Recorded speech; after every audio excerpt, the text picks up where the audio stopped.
The Rogue Room appreciates your recommendation.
Hello, you lovely, lovely people. Welcome back to the Rogue Room. How are you doing? I left something on the kitchen bench. Could you give me like 2 seconds? Can I just like delay the intro for like 2 more seconds? My hair looks like shit over here. I don't know what I've done wrong with it. Hello. Friends, give me 2 seconds. 1 sec. Like, I'm not... Hold on.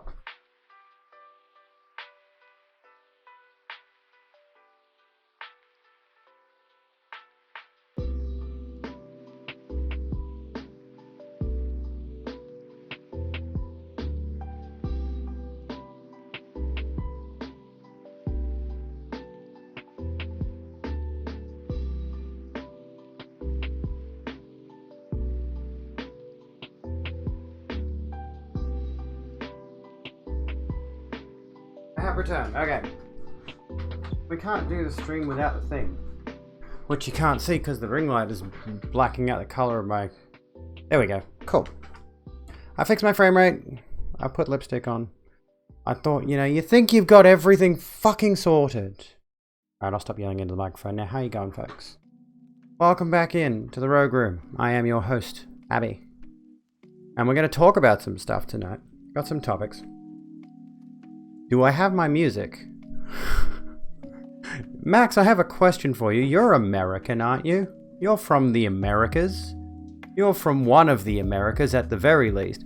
Is it true, and I'll read some more messages in a moment, we'll come back to what I've missed, that you guys don't actually use kettles to boil your water? Your water? You use the microwave? Am I reading this correctly? Am I understanding this correctly? Because that is, quite frankly, one of the most baffling concepts I've ever heard, and apparently it's not uncommon in America. You use an electric kettle. Okay, good. Okay, that's good to hear. I've heard a disturbing trend that perhaps people use... I mean, if they used a pot on the stove, that's not that bad.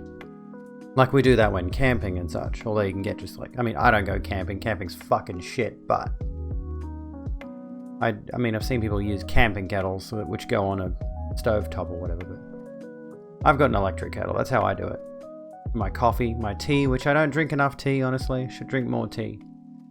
But yeah, welcome in, folks. Welcome back. That's not smooth. Bugger off. That is. There we go. We're gonna make the lights pretty tonight. We're gonna make them do fancy shit. So, I mean, if you're into that, you're into that. If you're not, tough shit. Get over it. You know, I want this stream to be a little bit more exciting. So, there you go. If you're looking for boiling water, either use the Keurig for a small amount, or you put a saucepan of water on the stove. That's understandable. I'd probably use like a big pot if I needed a lot of boiled water. I'm looking good, thank you, Chessa, by the way. Doing a daily rhythm game practice. Nice, nice. Yeah, I don't know where this trend came from. I've seen... You might have seen that woman who was doing TikToks.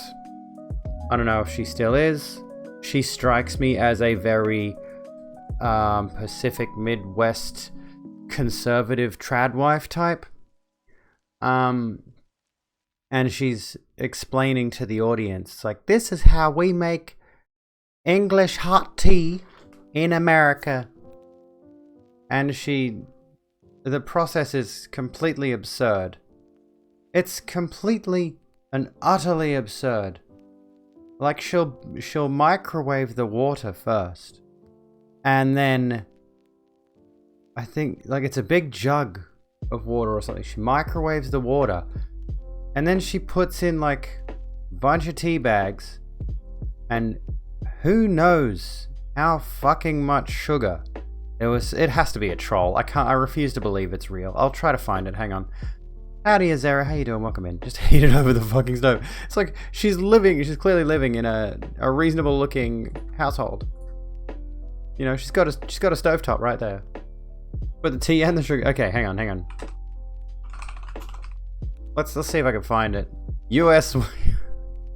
I searched American British hot tea, and here's what we got. Okay. US woman sparks transatlantic tea war with brutal online brew. Is the clip here? Please tell me the clip is here.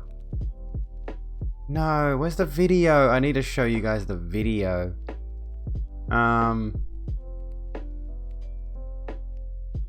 American TikTok. Where's the video? I don't put sugar in my tea. I only put milk in my tea. That's it. That's the most I put in it. It's just English breakfast with maybe the tiniest bit of milk. Here we go. Americans making hot tea. The TikTok post. Here we go. Is it? Oh, it didn't take me to the actual one of them.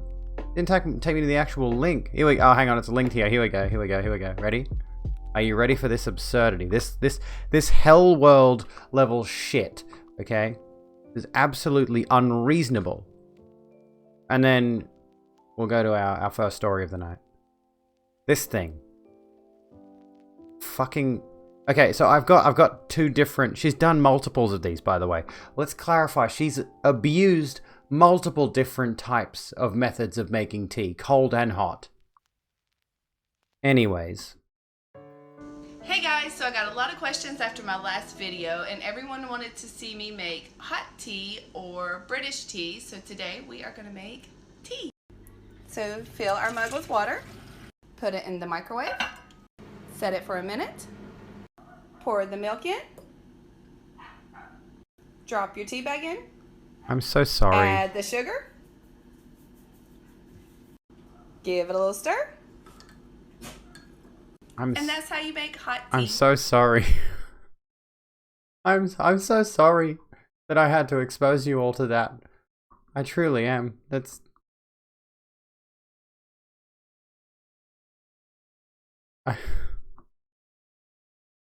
There's a reason America has an obesity crisis.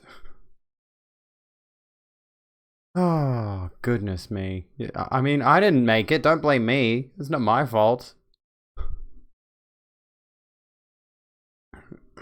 Put a teaspoon of shit. She was like going at it as hard as she possibly could. You may be an American, but why are Americans like this? Where's the cold tea? Where's her other British tea? There's more. No, is there another one? I think there's another one. No, I can't find it now. There was definitely another one where so what was it? Hang on, let's look up. What's her name? J Shell 36. Let's see if I can find. She's an American living in the UK, according to this. You know what's got me disturbed? You know what has me highly, highly disturbed by this person? Is she's not affiliated with Family of Five in any way, is she? No, that was a different family. That was a different family. Daddy O5. Remember that controversy from a few years back? But her YouTube channel, I guess, is Traveling Family of Five. And that's just like, by itself, is rather disturbing. Anyway, the correlation there is not related to anything. If she's living in the UK, she'd have an angry mob outside her house. She looks like a fit version of the mother as well. Okay, now I'm potentially disturbed. It might explain why she psychotically made tea like that. Oh, dude, I love iced tea. Human, trust me. Like, there is nothing wrong with drinking cold tea. Anyway, and widespread diabetes and such. How you going, Fox? Here's the hydration for you. Howdy, hey, Knox. What's going on? Alright, so, I wanted to have a bit of discourse, if you wanted to have some discourse. So would you like a serving of discourse with your dinner, children? Oh, by the way, let me show you this. This is my fairy lights on fresh set of batteries, right? And that is the other set of fairy lights on nearly dead batteries. These ones over on the left-hand window, or right, depending on which way you're looking at it, I suppose. These ones on this side here were practically dead, so I replaced their batteries. Now I've got to replace the batteries in the other ones. Instead of discourse, you could have dat course if you really wanted to. I won't stop you. Can I turn this down a bit? I feel like I'm too bright again. I'm trying to figure out how to make it so my camera settings do not fucking change. Episode to episode. Like, let's turn on white balance for a sec. That doesn't seem to do anything. Auto exposure doesn't do anything. Auto focus doesn't do anything. Something is wrong with the coloration on this. Welcome to the Rogue Room. We hope you enjoy your stay. Welcome to the Rogue Room, my gamer Surin. How you doing? Sit down, grab a drink of iced tea if you would like. Not American iced tea. And chill out with us. We hope you're doing well. How do you choke on rice? Yeah, a grain gets stuck most likely. You love cold sweet tea, but you have to add the sugar while the water is hot, otherwise you end up adding way too much. Why do you end up adding way too much if it's cold? If it's already cold. Oh no. Kids are not asleep yet, so they're calling out for me. So give me a moment, I'm going to try to sort them out so that they don't pester us throughout the stream. And then we'll come back. Don't go away.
Well, that was a rather unfortunate start to things. How's it going? I'm back. What's happening? Dogs better than cats, you think so? I'm too cute, you want to hug me and give me a beer. It better be a nice beer. You know, I tried this tropical flavored beer once. And it was alright. I bought a 6-pack of this, like, summer beer, whatever it was called, and it had, like, citrusy flavors.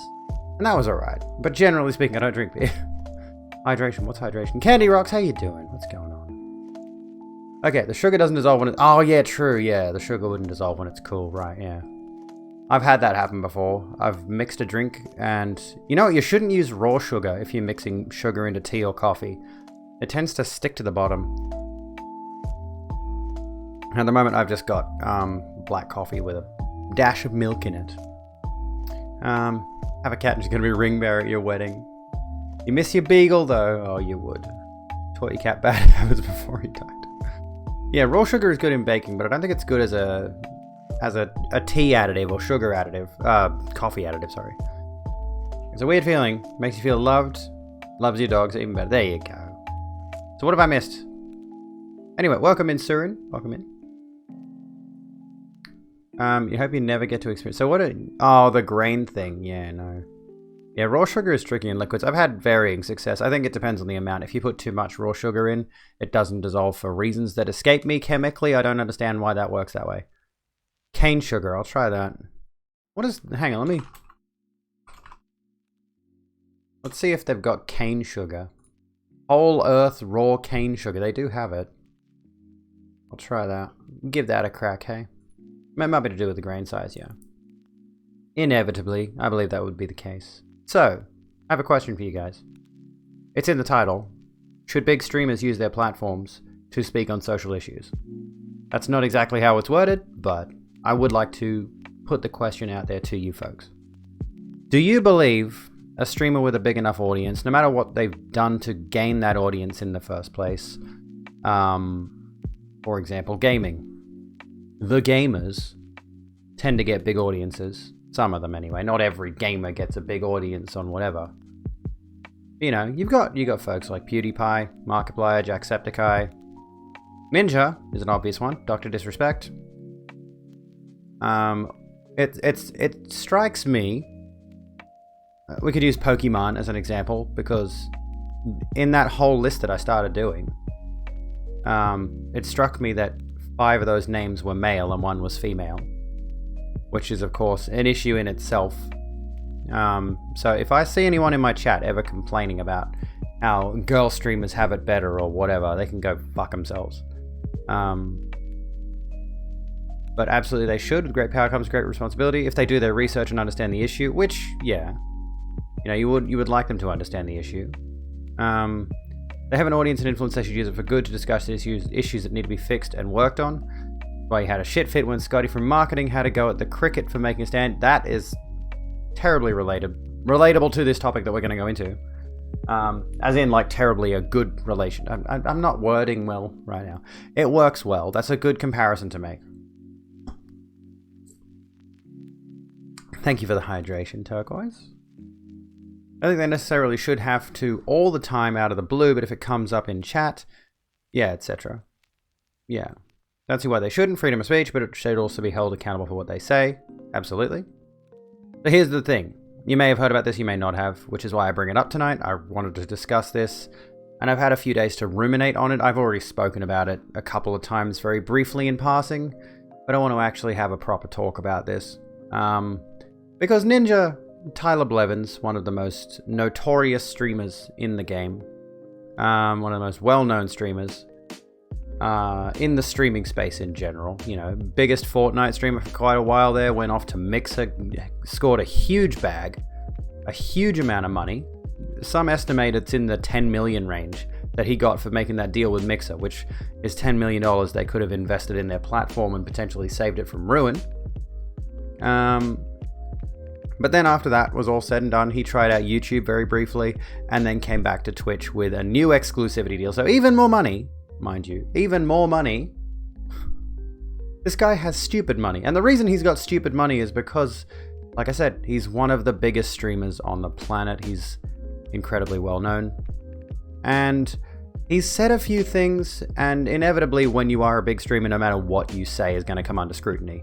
No matter how woke you may be, I hate that phrase, but you know, no matter how much you might try to be the most warm and welcoming and charismatic and friendly kind of personality, there are people who have issues with Markiplier, for fuck's sake.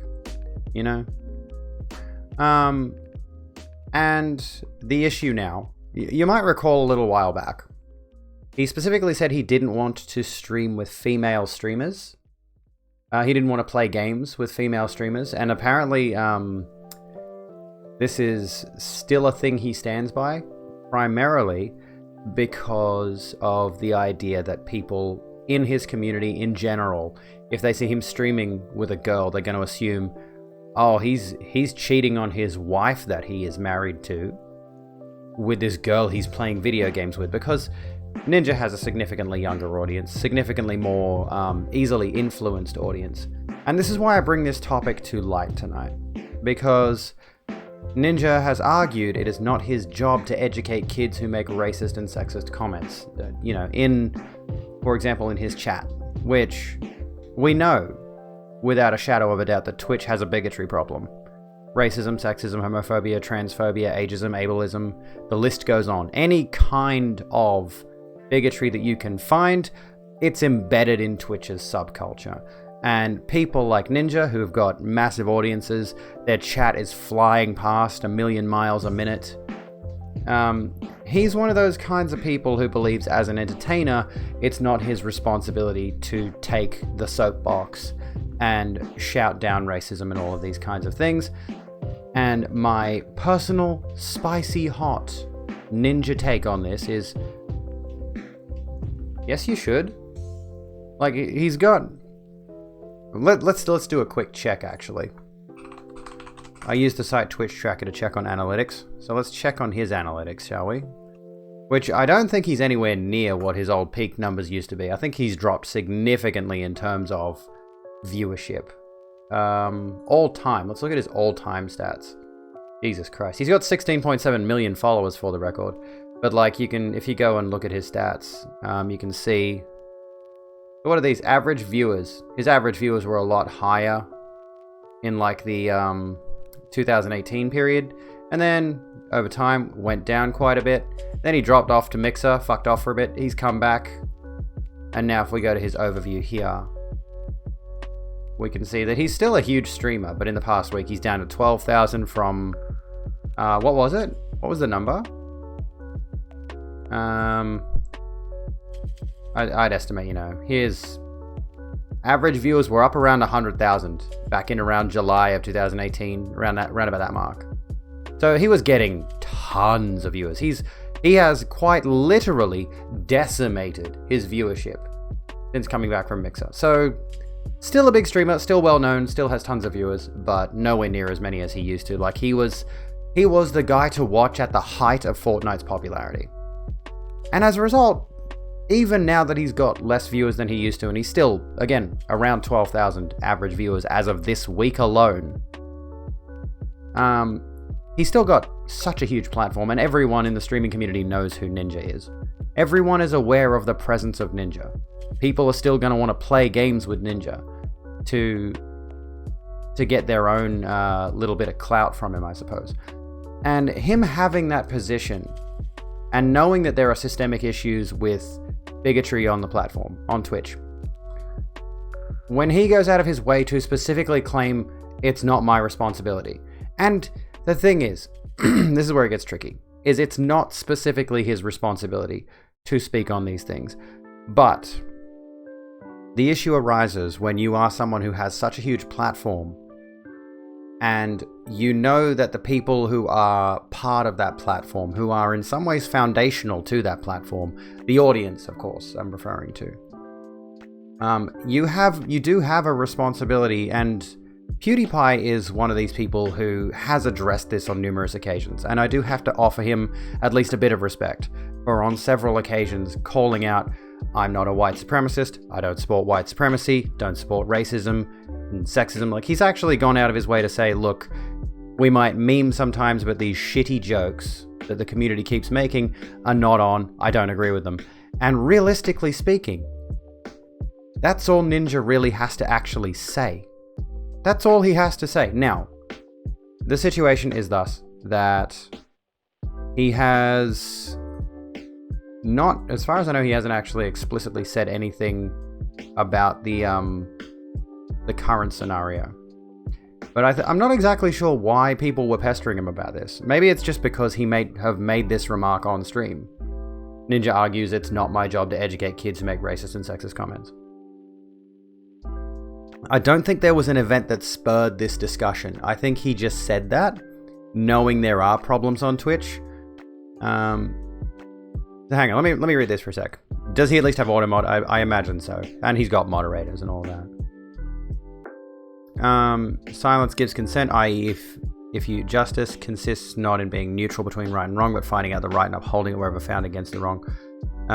Yeah, like, you're right though. Silence does give consent. Silence is, well, the phrase that gets around is silence is violence, but no, I believe silence is being complicit in this circumstance.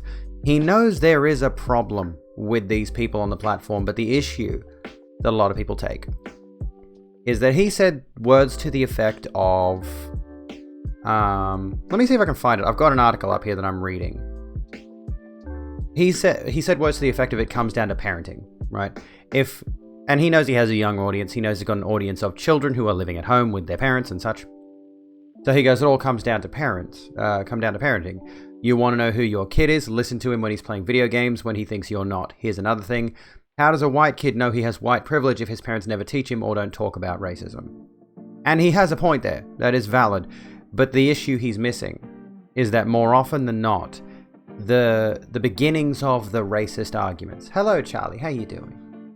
The beginnings of, not racist arguments, the beginnings of this racist, just for example, throwing around slurs in video games, in video game lobbies, insulting people based on their race, their sex, if they're gay or whatever.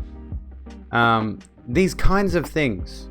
He's going, well, the parents need to step in and shut this down and teach their kids, hey, you're being rude, that's not on, that's not acceptable to treat people like that. But the issue stems from the fact that these parents are more often than not the ones that they're getting this influence from.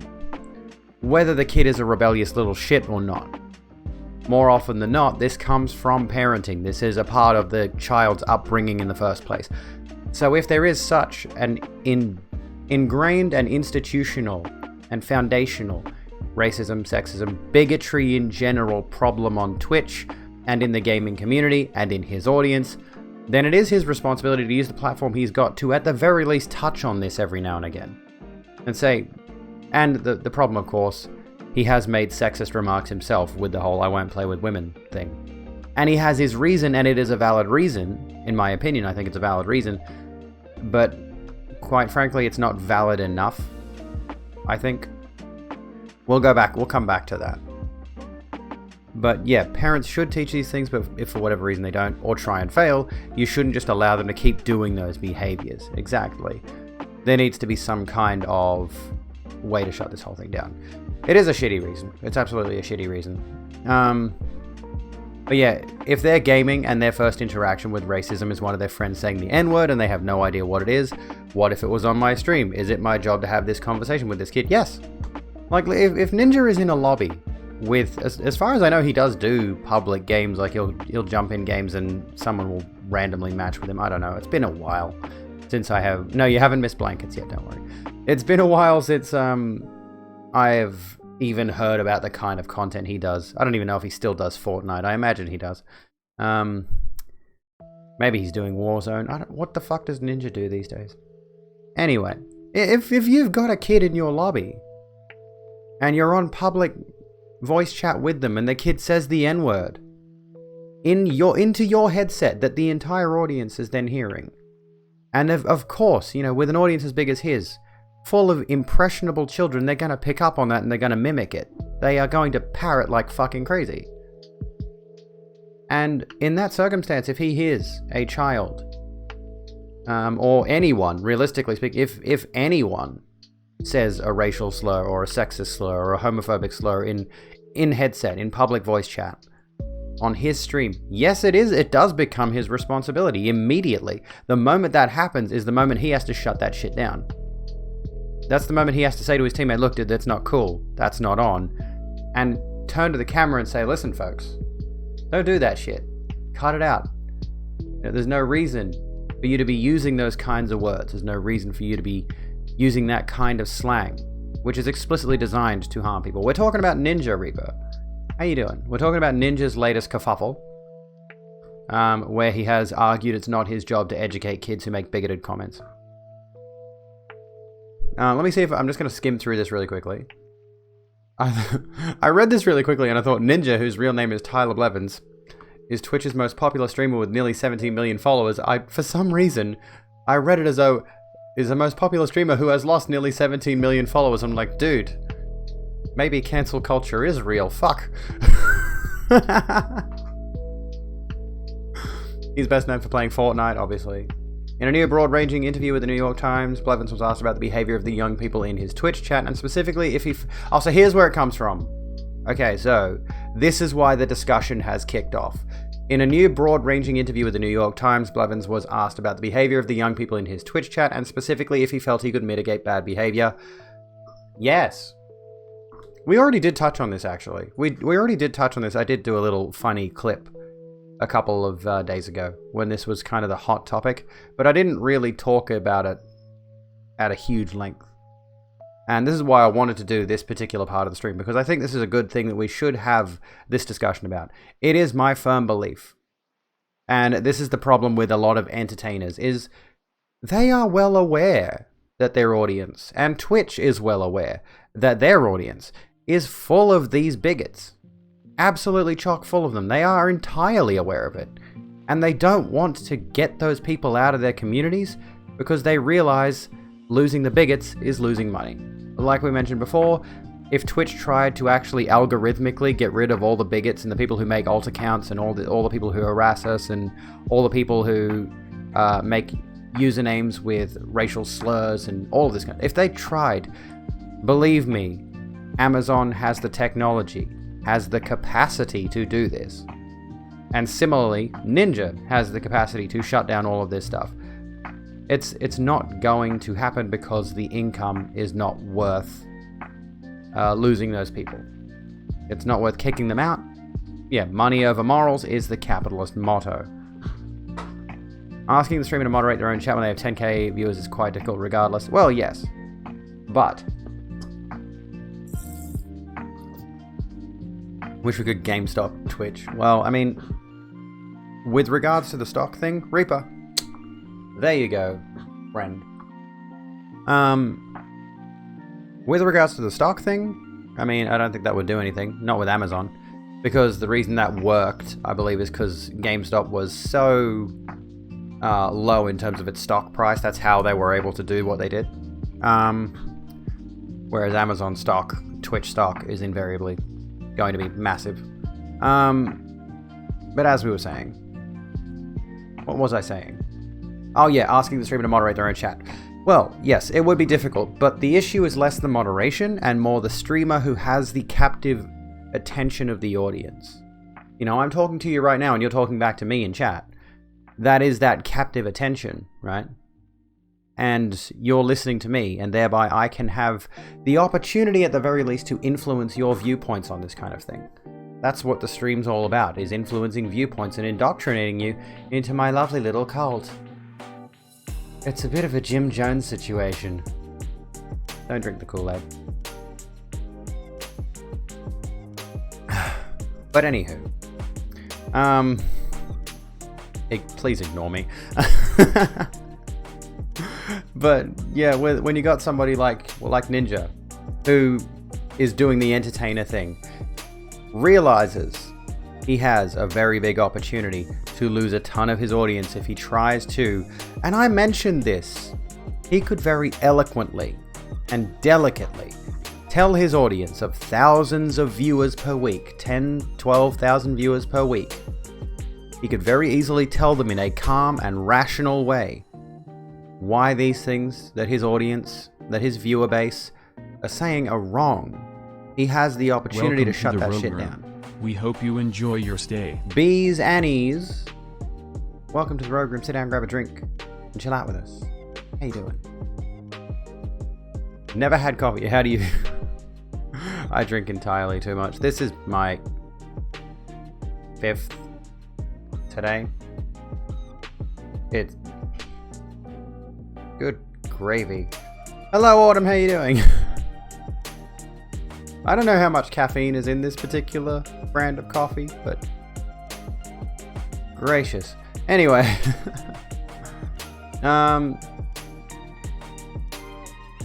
let's see here.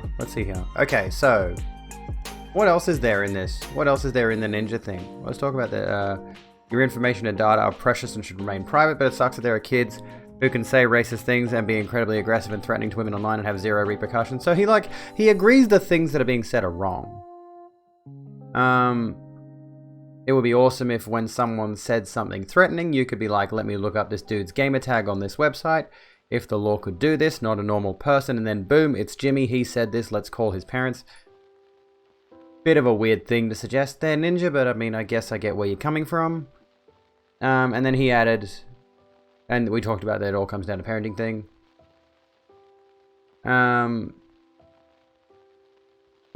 Okay, so here's a point that he's made. So we'll come back to this particular segment. what if it was on my stream? Is it my job to have a conversation with this kid?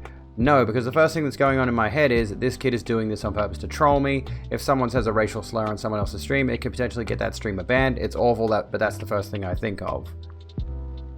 And yeah, like, it's all about thinking. It's all thinking about how to protect the brand, really. That's where he's coming from. That's the perspective that he's coming from. Chances are that's what it is, but it doesn't mean you don't talk about it. It doesn't mean you don't open the discussion. Like, you don't have a direct conversation with the dickhead making the stupid remarks. You have a conversation with your audience and say to your audience, look, this is not okay. What this person said, what this person did, don't do that. Be a good person, be better. That's the message he has to send there. It's not about talking to each individual who says the N-word on his stream. Mahaba, hello, Yeliz, how you doing? Did I pronounce that correctly? Parenting can only go so far, and like I mentioned earlier, a lot of the issues with the racism and sexism and all that sort of stuff stems from parentage, or stems from upbringing in some way. Yeah, ban the bigot and be like, let's not be like that person. Exactly. That's how I deal with things around here. I mean, I've taken a more empathic approach recently. I very much would like to. Here's an idea for my mods if you're listening. Like, if someone comes in with genuinely trying to troll me with the typical transphobe bullshit, how many genders are there and all that kind of shit, I do want to have a discussion with them. I would like to, not on voice chat first and foremost, but I would like to have them in here and try to prod them. It's like, why do you find that thing acceptable to say kind of discussion. I'd like to prod them about that. Drink up, radio, we're going to have some water. Thank you kindly. But anyway, continuing on past the... by the way, did I say hey, Captain Oblivious? Hey, Captain Oblivious, how you doing? You lovely person, you. How you going? I'm loving the multiple camera angles. It's just such a fucking pain in the ass that this one keeps turning off in OBS. I need to fix it. I don't know how to do it. But later in the interview, Blevins was asked if he still stood by comments he made in a 2018 interview claiming he would not stream with female players. It's astonishing that someone could think it's okay to say abusive comments to women, but with the level I'm at, and that a lot of top streamers are at, it's like how it is with actors, he said. I don't want to start drama, but Justin Timberlake, he's married, was filming a movie, was at a bar, was holding hands with an actress, they were just working together, but all it takes is one moment, and now it's horrible, even if it's just accusations. Ninja, dude, listen, can I... Why did I use that scene? Ninja, it is not at all the same as an actor who is working on a set and someone takes some candid photos that they shouldn't have. As like, that is not at all... If you are streaming, if you're playing Fortnite with a female streamer, that is not at all the same thing as if two actors are seen together holding hands on a set and someone takes candid photos of them that they're not supposed to have, and the inference comes from that. It's like, oh, they're dating, or Justin Timberlake is cheating. It's like, no, dude. Not even close. Not even remotely close. That's stupid. Completely dodged the point on that. You know, by him actively stating, here's another thing, this kind of statement, yeah, you know, you call me dude. I'm gonna put this out there, Salty Noodle Cup, for the record. You know, just let's consider dude in the wise words of... Let me just see here. In the wise words of Less Than Jake, I'm a dude, he's a dude, she's a dude. We're all dudes, hey? Why can't we just hold hands with friends? I mean, in terms of typical social etiquette, generally speaking, if someone sees a man and a woman holding hands, they're going to infer dating. But of course, Justin Timberlake holding hands with a woman on a movie set, and what's that person called that takes the photo? Starts with a P. Pestilence. Those people. If they take a photo of two actors working together and spread that around and start spreading rumors, totally different than if Ninja plays with a girl streamer. If Ninja were to play with Luxy Games, or if Ninja were to play with Paladin Amber, or if Ninja were to play with any chick on the platform, Pokemon, anyone, Amaranth. Welcome to the Rogue Room. We hope Salty you Noodle Cup. enjoy your stay. Welcome to the Rogue Room. Sit down, grab a drink, and chill out with us, friend. here in the Rogue Room. If Ninja were to play with any girl streamer on the platform, most people would infer that they are just playing video games together because that's what they do. If he was flirting with them, which would be completely inappropriate, that would spread rumors.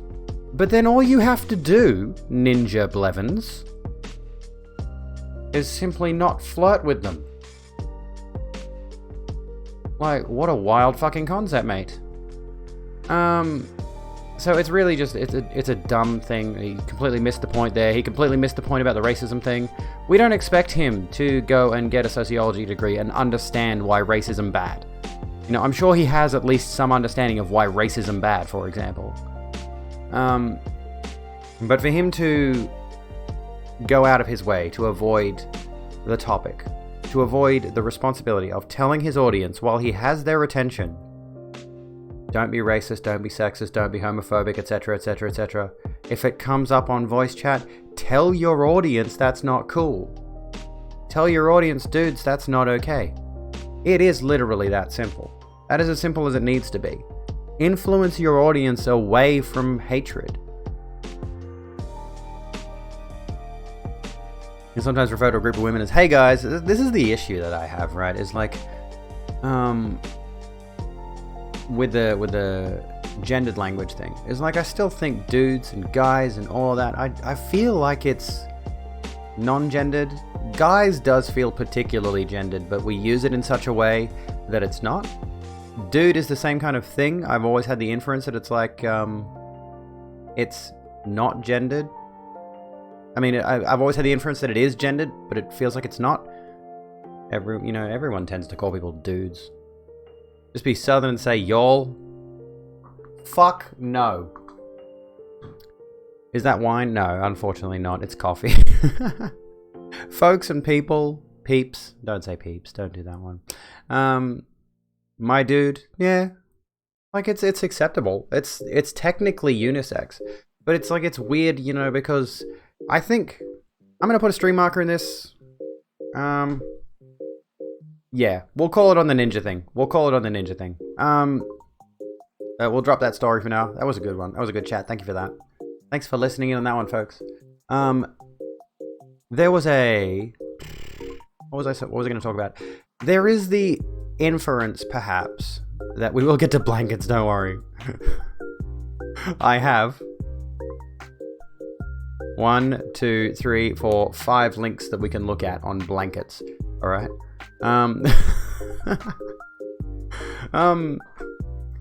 Anyway, the dudes, guys thing. I think, generally speaking, we have this deference to generally male nomenclature, like male gendered nomenclature when referring to groups of people. And I think that's why we've sort of culturally come around to guys and dudes, and I'm sure there are other examples I could use that feel specifically masculinized in terms of their terminology that are now considered unisex, but the phrasing, the wording, Dallas, thank you for the hydration, still feels distinctly male to me because I know the origin of the words is generally masculinized. I know that most people use man as gender. Yeah, exactly. And that's what's confusing about gendered language, I suppose. What other phrases can we use? It feels weird to say friends. How do you do, my friends? It's a little bit, I do say it. I say friendos. But that almost feels like a branding thing. I'm calling you my friendos. The can. It's a whole situation. How about we go blue for a bit? Or red. Is the red cool? The red's cool. You only use the most gender neutral and based of pronouns, comrade. Fantastic. Hello humans, I am totally one of you. How do you do, fellow kids? I've never seen that scene. I don't even know what it's from. It's amazing that meme has transcended whatever the fuck it comes from. It's incredible. You choose your audience. The funny thing, man, used to be the gender neutral term for human. Well, yeah, exactly. We Those hope you eyes. enjoy your stay. Well, these eyes. Welcome to the Rogue Room. Sit down, grab a drink, and chill out with us. Yeah. I didn't press the right button. How's it going? We got split screen now. This is a thing that we can do. I like this camera angle though. You're seeing too, Abby. I was gonna try doing like a thing where I've got this will be my main camera and then have like a little corner camera with me. I don't even know why. It doesn't serve any purpose. We go to this camera, you can see my shelving a lot clearer. You can see Geralt and Ciri over here. Pop vinyls. Anyway. And you can see my stream deck. The outfit's adorable, thank you. Thank you so kindly. The nice camera, it's alright. The Logitech C922 goes okay. I would love to get a DSLR and get an Elgato Camlink, which is two expensive pieces of technology. Excuse me. Which you have the DSLR, which is not a streaming camera, and you can connect it to a Camlink, which can allow you to use a DSLR as a stream camera, which is the goal as of right now, because you can stream in effective 4K or whatever. I'd like a high definition crisp camera quality, but I'm a poor person and we're not allowed to have nice things. Asked for a spider debut. I can't show you Vess at the moment because she's Friend uses a DSLR as a webcam in Discord. Yeah, I've seen many streamers who use a DSLR as their main camera, and it looks awesome. It looks incredible. But of course, you do have to factor in the price. Whereas like these cameras here, like when I got them, they were $200 each. Now they're up around nearly $300 because inflation, thanks to the pandemic and everyone needing a camera for Zoom. But when I originally got them, they were very cheap by comparison.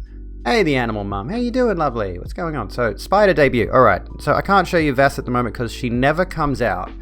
I guarantee you, if I were to just stumble awake at 3 a.m., she'd be out and crawling around. But she's almost never visible when I am... Actually, you know what? I posted her on Twitter recently. Or was it Facebook? I think it was Facebook. Let me find it. She never comes out during the day when I'm here. Seriously, I am considering we'll buy another camera. We'll buy another camera and get a really long USB extension cable and we'll run it to the spider case. New stream goal? Help me get my 75 subs and we'll get spider cam. Let me see here. Where did I... See if I can find it. No, that's not it. I have it here somewhere. Oh, I can't find it. When did it happen? Gosh, I'm trying to think. Like, what was the post I made where someone responded and they were going to try to diagnose my spider? Because yeah, I forget exactly what the reasoning was. What was the reason for this post? No, I can't find it. All right. I know what we can do. This is gonna suck. This is gonna give me like extreme dysphoria. Let's take a time travel back about 3 years. I've had her for over 3 years now. There's a story for you. We're going to Instagram. We are going Instagram. We're going Instagram deep diving. Back to a time when there was aspects of me I really didn't like that I took photos of at the time, which was a stupid idea. Anyway, I think I'm nearing... We'll stop here and I'll scroll up a bit. I'm pretty sure I'll find it. Ew, hate looking at his face. That is a spider air freshener that I hung in my car for a while. Alright, I wish there was a way I could look at this photo. Without having... I wish I could, like, do that thing. Here we go. So. This, my friends... That's not... Okay, whatever. This, my friends, is Vess, my tarantula. I've done most of an Insta purge already. But what I want to do on my, yeah, I've done most of an Insta purge, but if I go back far enough, you'll start seeing old photos of me, and I need to do that. Because, quite frankly, I'm a fan of my... Give me just a sec, because I don't want to show him. I'm loving the aesthetic that I've chosen with my Instagram now. Like, it's all the same colors, you know, generally the same types of photos. But anyway, this is Vess. She's my tarantula. She is, you know, pretty. But I almost never get to see her. It's bi-lighting, I know. Bisexual lighting, darling. And you can see my notes over here. Oh, I've still got the short squeeze notes. We don't need those anymore. But that's Vess. I'll stick her over here for now. And there is a video. Oh, you... Abigail, you dumb bitch. You took a video of her the other night. I remember I just mentioned. Here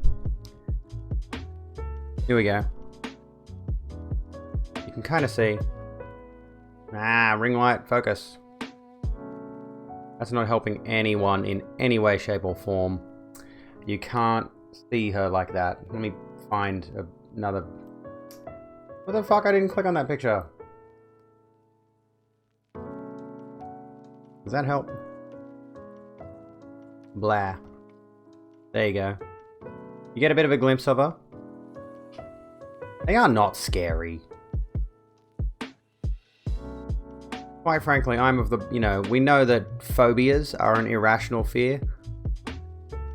That is a photo of me in my underwear. You don't need to see that. There's another one where she's like right up against the side of a cage. It's always so good when she's out. Whenever I see her, I'm just like, oh, thank fuck she's not dead. But the thing is, like I said, she's nocturnal. She only comes out in the dead of night. When it's pitch black. There's nothing going on. I need to get like a night vision camera to stick in there and just have it record. Have it just do a 24-hour and I'll time-lapse it.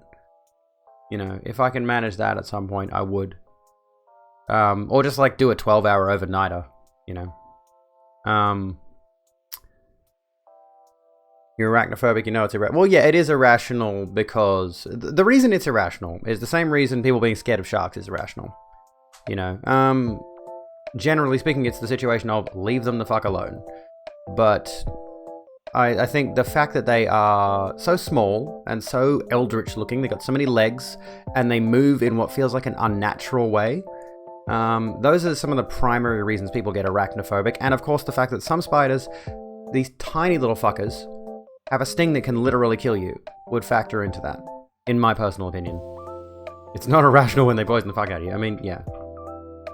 But yeah, I like the big tarantulas. There's some really cool ones at the... I did a Twitter thread on this, actually.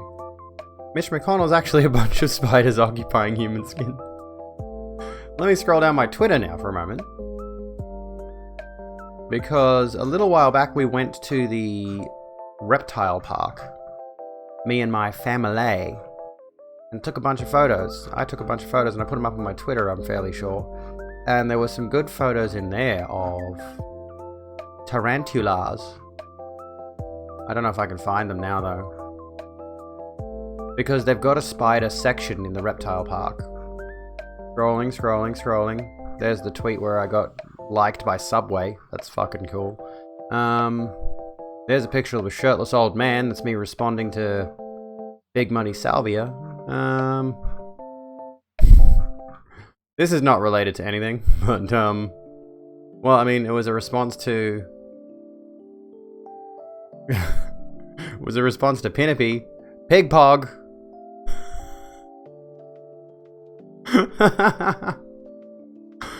That's just dumb. Okay, I can't find it.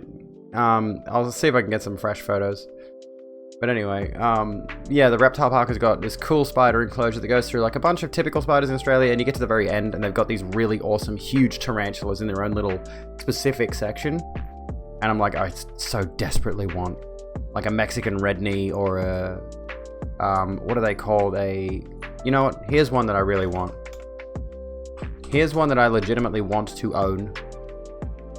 Poecilotherius metallica. This baby right here. Vibrant blue and yellow spider.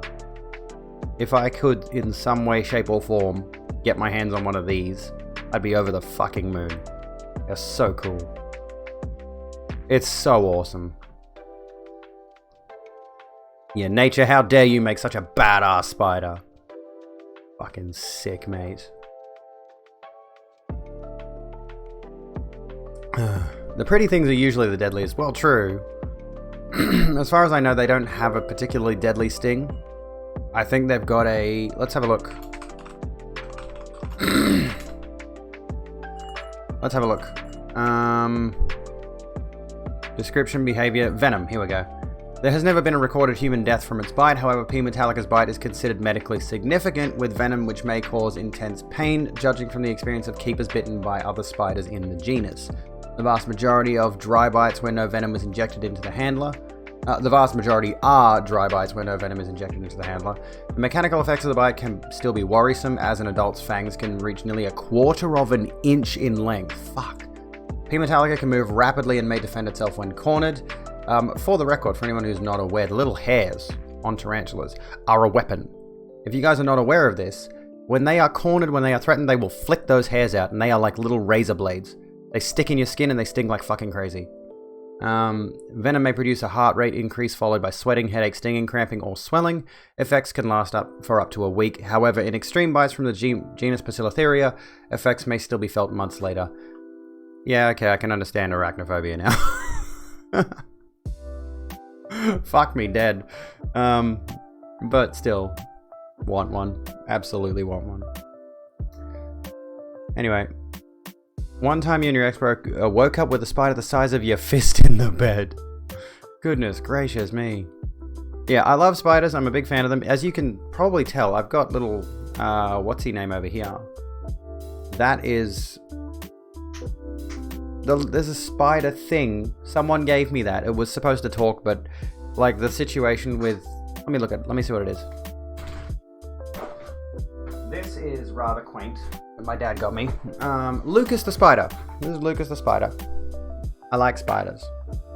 I've got the Minecraft spider over there on my bed.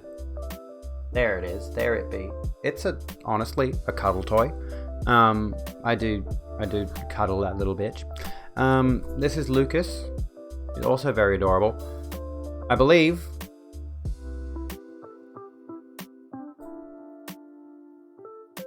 he's supposed to talk. But the situation is, I think my sister bought me this when she was living with my dad. And the situation was she left it there because my sister and my dad had a falling out. She got this as like a... Hey, Wizzy Goose, how you doing? She got this for me as a present because she knows I love spiders. And it was supposed to be like a birthday or a Christmas thing or whatever it was. She had the falling out with dad, left this there, and you know, originally it was supposed to talk and say phrases and stuff, but it sat there for so long the battery inside it has completely died, and now you can't even hear it, I don't think. It just beeps. That's the only sound it can make anymore. And eventually I think my dad and my sister reconciled for the most part.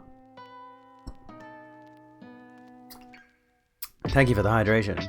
It's a cursed emote. I wouldn't mind a spider emote. So yeah, there are technically two mascots for the stream. There are Vess and there's Smudge. But Smudge is the only one that has an emote. And also,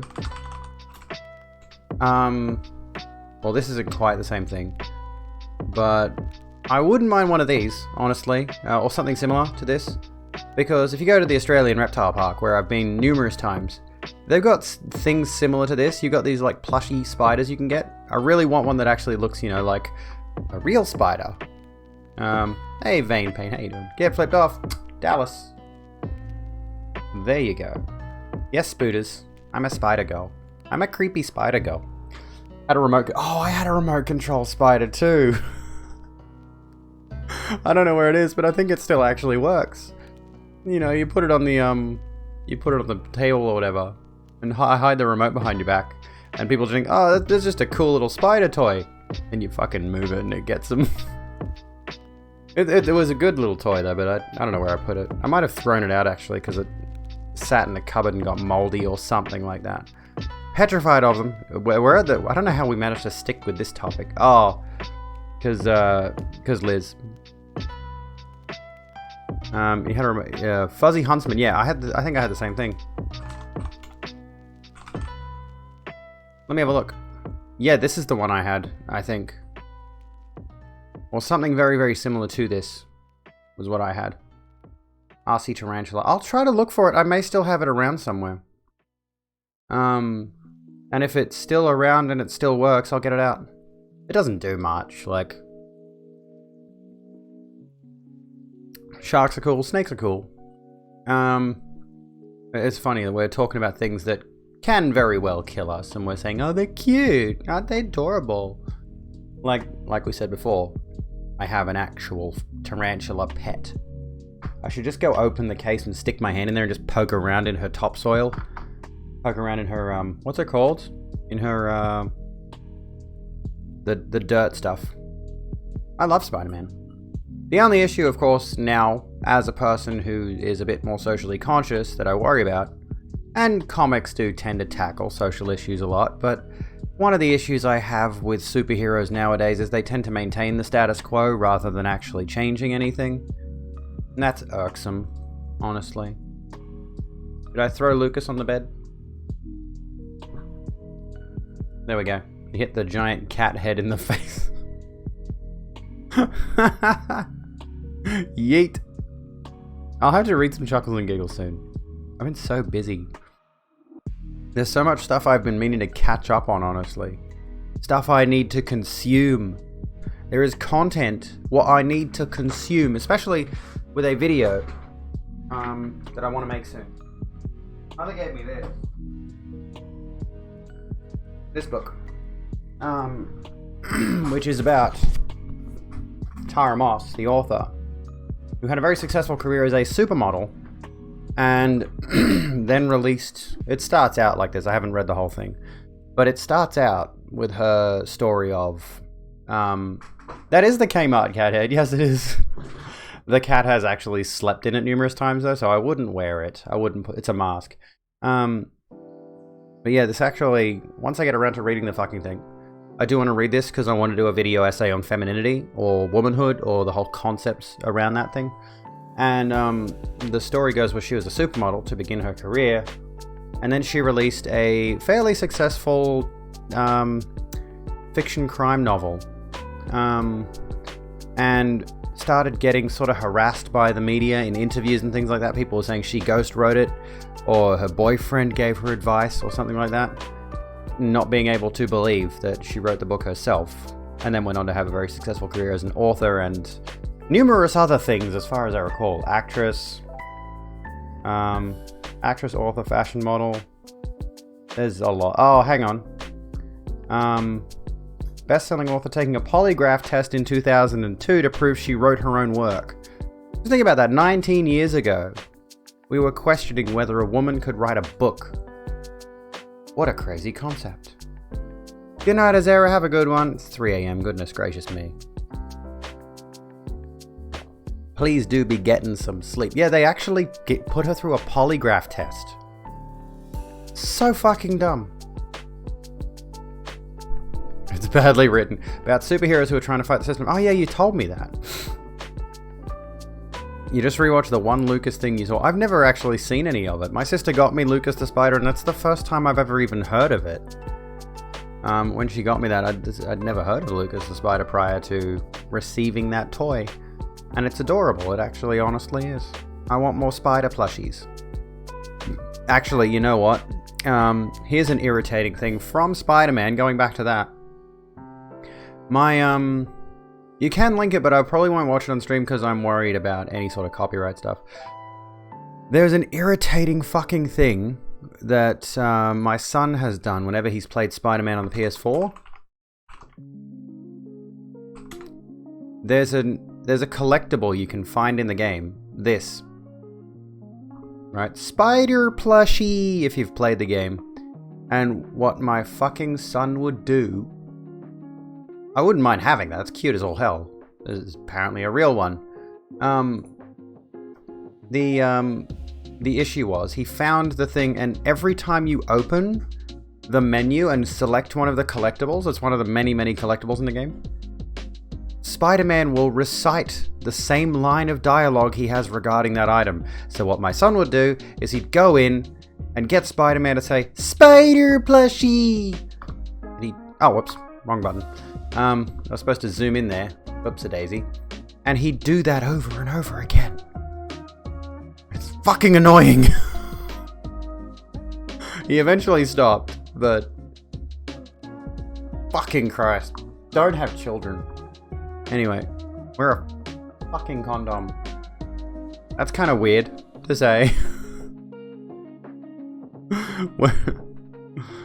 Hi, I'm a girl, and I wear condoms. I learned my lesson. The kid's almost 20 at this point. Well, at least they're maybe somewhat more bearable.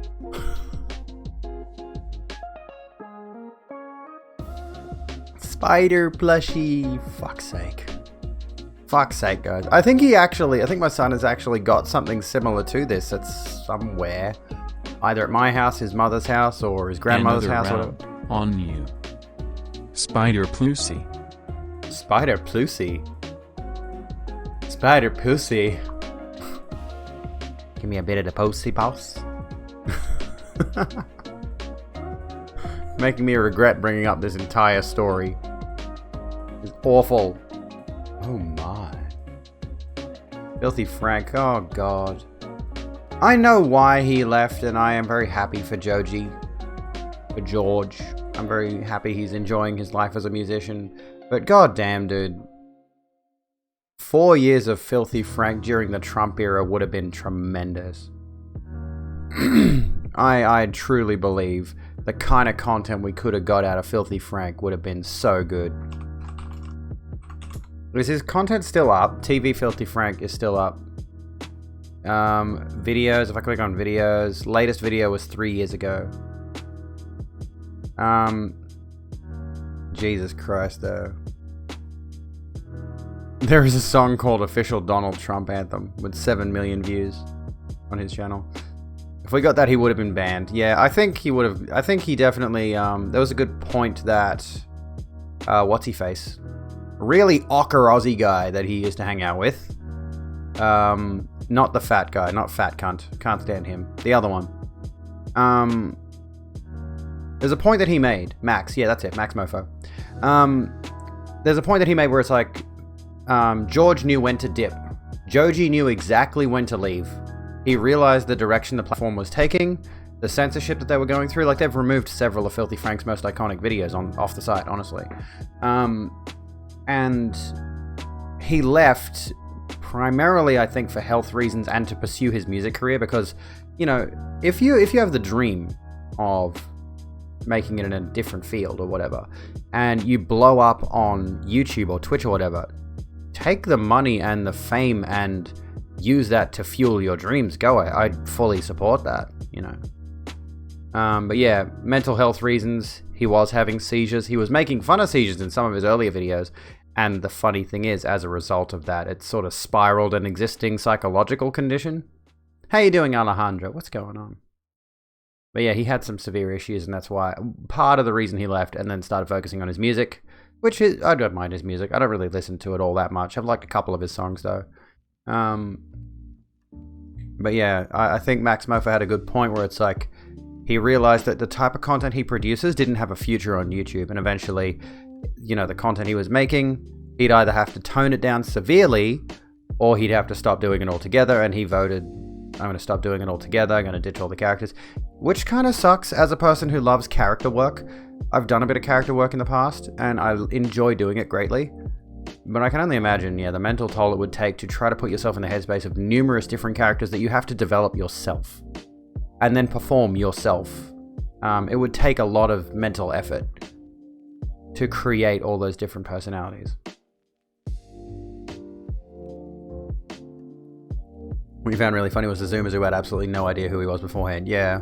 Like, literally the description of the channel is words to the effect of, Filthy Frank is the embodiment of everyone I hate.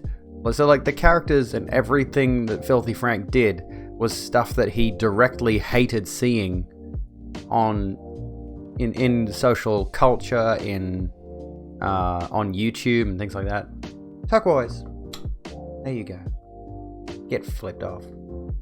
Oh my god, racist in the end, it's like first time? Yeah, exactly.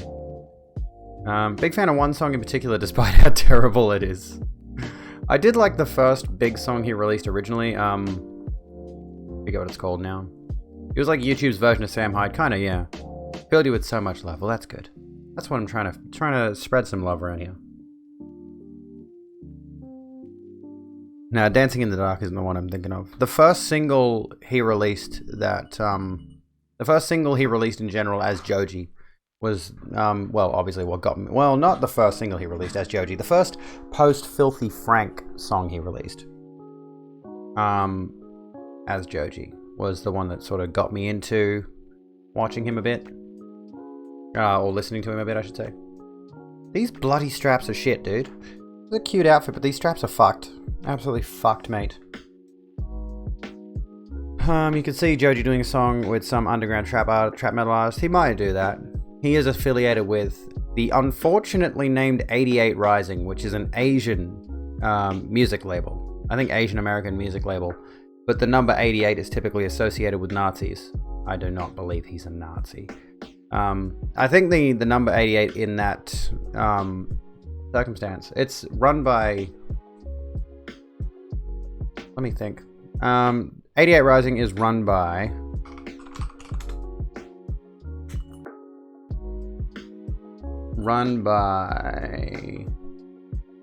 There was a specific musician.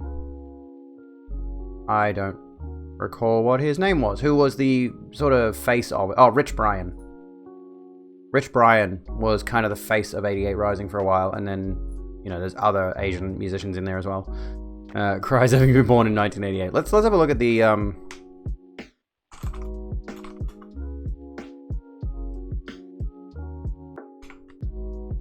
meaning of 88 Nazi. There we could look at the ADL website. That'll probably give us a bit of a hint. 88 is a white supremacist numerical code for Hail Hitler. That's why. HH. 88, 8th letter of the alphabet. That's why. One of the most common white supremacist symbols is used throughout the entire white supremacist movement, not just neo-Nazis. One can find it as a tattoo or graphic symbol, as part of the name of a group, publication, or website, or as part of a screen name or email address. It is even sometimes used as a greeting or sign-off, particularly in messages on social networking websites. Unshockingly. You know what number you like better? 1312, ACAB. Fuck 12.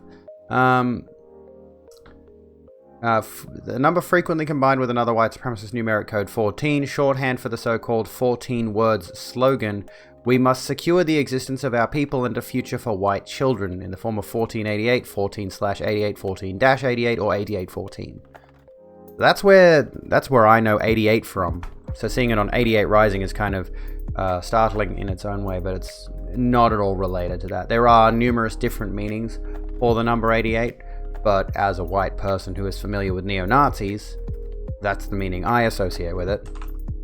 If I just go meaning of 88, number 88 symbolizes fortune and good luck in Chinese culture. Given that 88 Rising is an Asian label, that's more than likely what it is about, I think. Please tell you if 57 is bad. I don't think so. We're doing number theory now. We haven't even got to the blankets yet. What does angel number 57 mean? TrustedPsychicMediums.com. Dare I click on a website called TrustedPsychicMediums.com? Let me iterate to you right now. There is absolutely zero trustworthy psychic mediums on the planet. Those, my friends, are charlatans. Do not trust a psychic. They're lunatics. Wolfenstein gets away with it. Yeah, Wolfenstein is literally a game about killing Nazis. I think they can get away with using it as a reference. I just wish I liked the newer Nazi games, the newer Wolfenstein games. I can't really enjoy them. The original Wolfenstein 3D was good, but like the newer ones, I couldn't get into them. Because I am a woman? That's a weird question to ask. The newer Nazi games. What we need, honestly, is a Doom 2016 Wolfenstein game. That's what we need. Just take Doom 2016 and give us the Wolfenstein variation of that, is what we need. Who hates penguins? I know, penguins are adorable. At least they're not fucking koalas. Fuck koalas, dude. Koalas are literally smooth-brained dickheads. Might happen at some point after Youngblood bombed. How long did it it took ages before we got Doom 2016, though. However,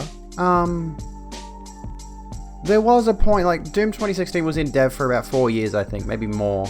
And there was a period where they were definitely skewing heavily down the, like, milsim with demons route, or whatever it was. Like, they were going down the path of making a very stock, standard, stereotypical first-person shooter, where you played a military guy, and it had some demons in it, and it looked like absolute dog shit. And then eventually they skewed it around a bit, and they're like, no, we're going to give you Doom.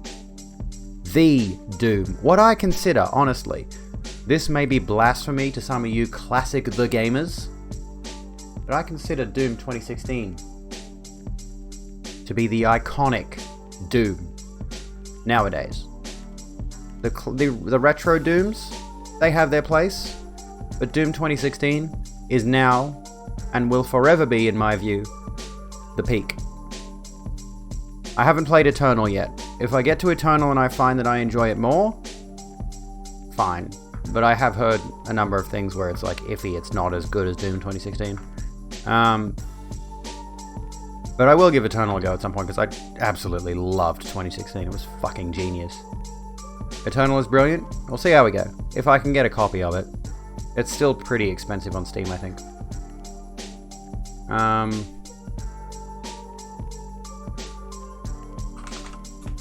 Oh my goodness fucking gracious me. It's 100 bloody dollary dues. Ugh. And there's DLC, of course. As you would expect. That sucks, assholes. That is too much money for a videos game. Hey, one of my subs ran out and you guys didn't resub, you assholes. How dare you? We were at 44 before. This is the problem with getting like a bunch of gift subs at once, is like when those gift subs run out, you lose like 5 subs in a row. So I was at 51 yesterday and we lost 2 subs. I went from 51 down to 50 during the stream, and between the end of stream yesterday and the start of stream today, I lost 6 more, sorry. And then we've lost another one. You guys have got to resub. You got to stay on top of your subscriptions. Support your favorite streamer. I'm serious. Support me. I'm here putting out at least 3 hours a day of quality, top tier, top shelf, front page level, partner level streaming content. Help me pursue my fucking dream, mate. Hit that sub button. If you got Prime Gaming, you realize you get a free sub? You get a free sub once a month. You should use it right here at the Rogue Room. It'll help me pay for coffee. Do you want me to go without coffee? Do you? I don't think that you do. I don't think you realize how integral coffee is to my very existence. And without those Twitch subs, let me elucidate to you the reality of the situation. Your girl simply cannot function without the caffeine. It used to be, time used to be that I was addicted, and yes, I do genuinely mean addicted to energy drinks, but I've weaned myself off them. And for that alone, I deserve your Twitch subscription, because I've proven I can overcome addiction. And therefore, I need financial support to keep up with the coffee that is keeping me away from the energy drinks. The worthwhile investment, think about it.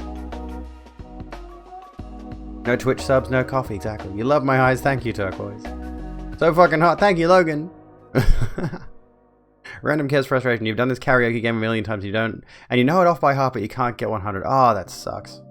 I should be in sales? Don't tell me that. I'll do it.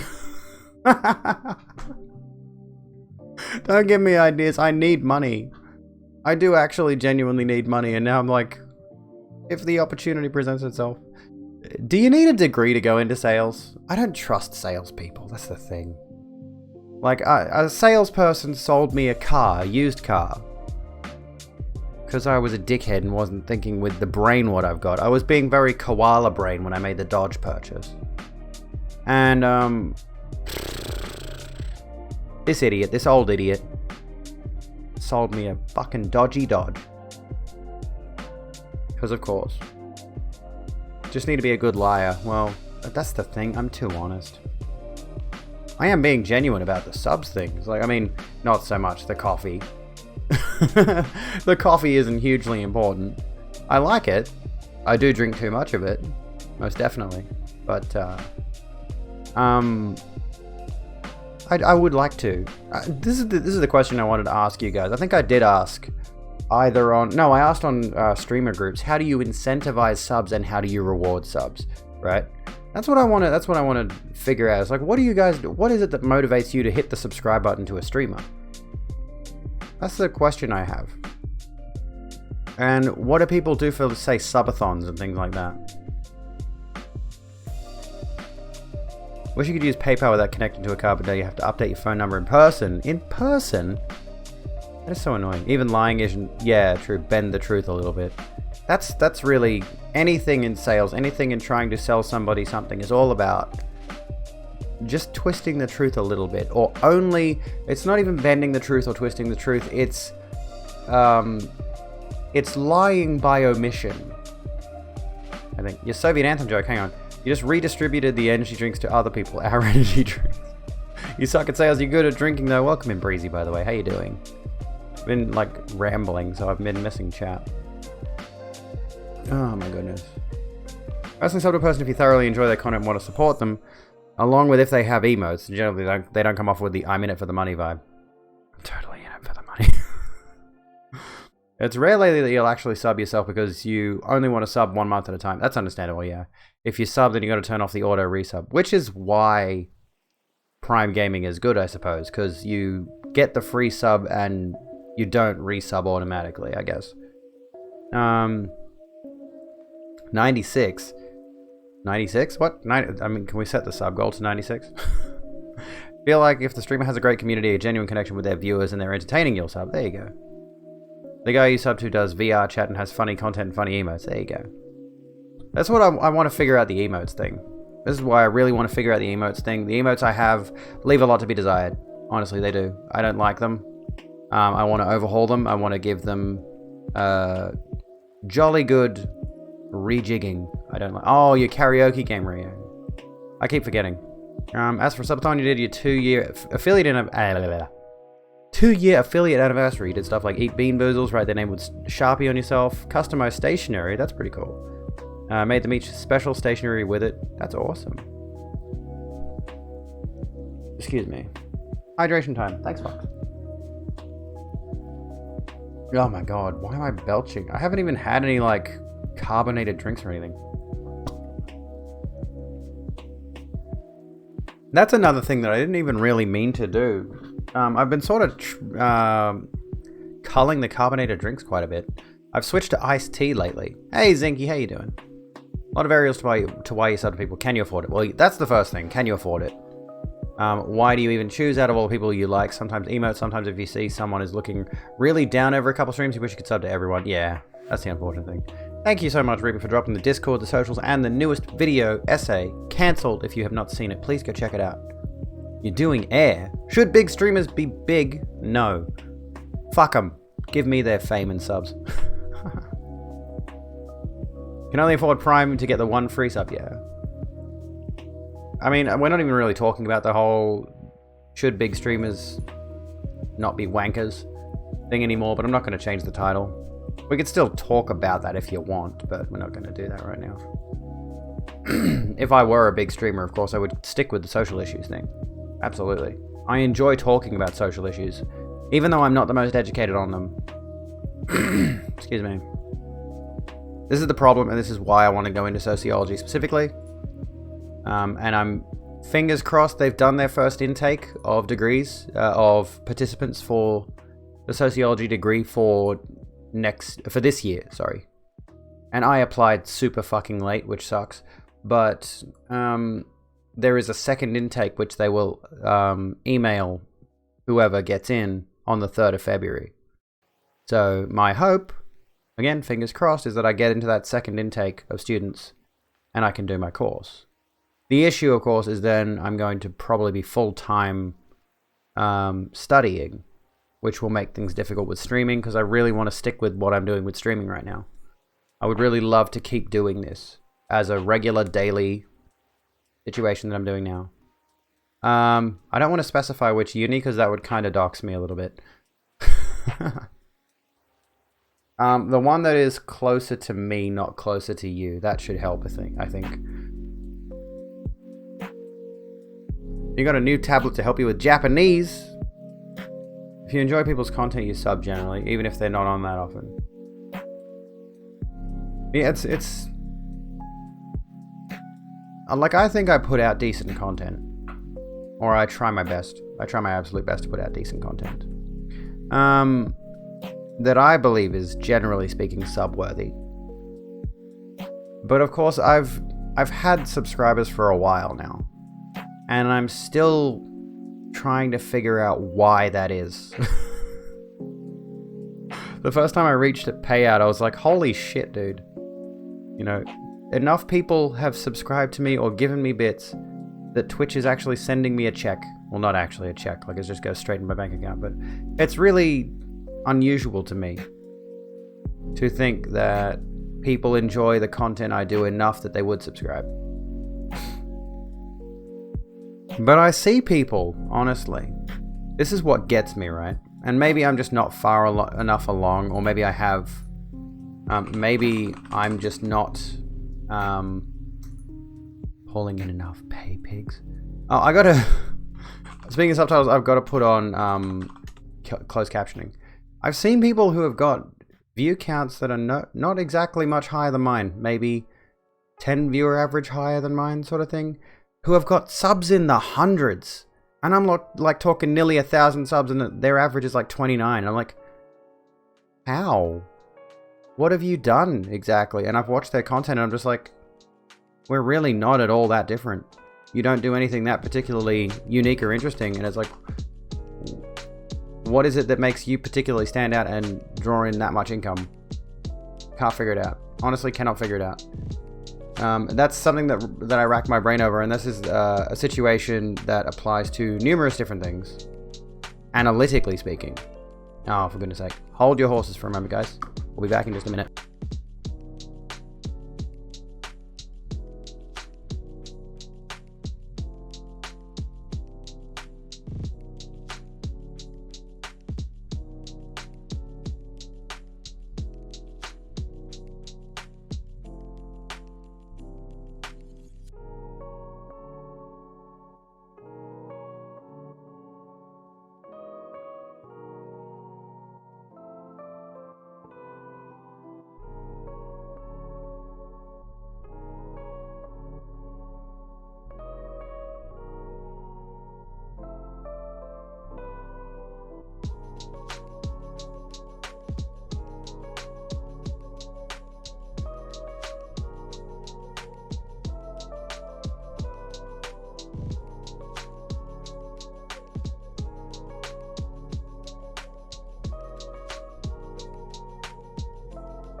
This wasn't meant to be my, like, actual, be right back, but you know what? We'll call it an actual break.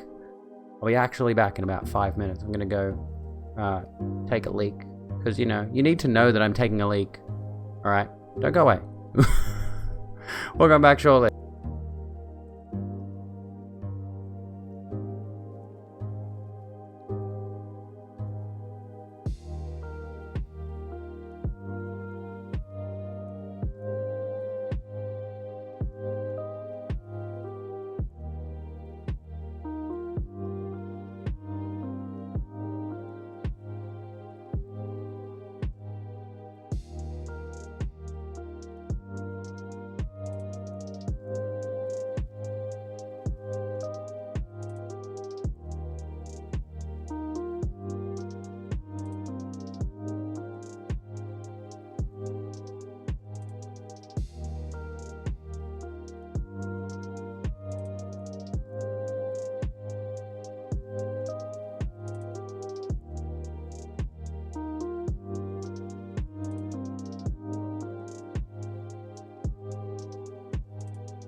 Alright, we're back. What's going on?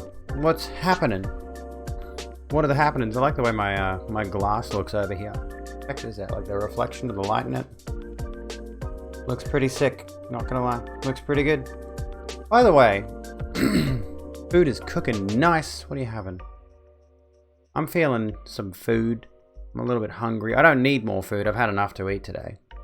I shouldn't eat anything else after stream, but I feel like I probably will eat something. Even though I shouldn't. I know I shouldn't. But I might do it. My cupboards are bare at the moment, by the way. I've eaten everything I have. And I'm gonna be like broke until Friday or whatever it is. Your quality is fucking destroyed. Oh, do you mean like bitrate and stuff on the stream? So, let's talk another story, shall we? Should we talk on something else? We were gonna do blanket discourse. I forget who it was that wanted blanket discourse though. We might leave that for a bit.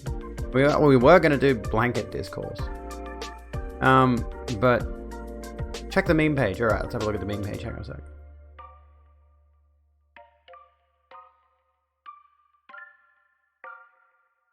What the? Okay. Alright. Sure. Okie dokie. I have questions as well. I think I saw this actually. I think I stumbled across this on Twitter. I can't recall, but it looks familiar. The fastest XP farming in Bloodborne. Why are people still XP farming in Bloodborne after 6 years? Come on. You know what else is just as confusing? Jewish space lasers. Jewish space lasers. I wish I had a good explanation for Jewish space lasers. I'm going to talk about it in a moment. You don't get it. Well, in Bloodborne, there is a system. There is a system called Chalice Dungeons, which are hard to explain. They're not procedurally generated, but I think there's an element of procedural generation, or there's an element of something to it. It's not quite fleshed out. It's just like external content to the main game. And there are things you can do with these dungeons where you can enter different codes called glyphs, which will take you to a special variant of one of these dungeons. Hey, Sienna, my outfit is cute. Thank you. And some of these dungeons have been used to find really rare weapons and things like that. Or like, yeah, XP farming and stuff like that. Need a shower and a sleep. Good night, Kez. Have a good one. Thank you so kindly for being here tonight. It's been lovely having you. Reaper. There you go. My lipstick still on? I think it is. Anyway, I guess there must be a dungeon that has come as the name, as the glyph, or whatever it is. Okie doke. Like, sure, whatevs.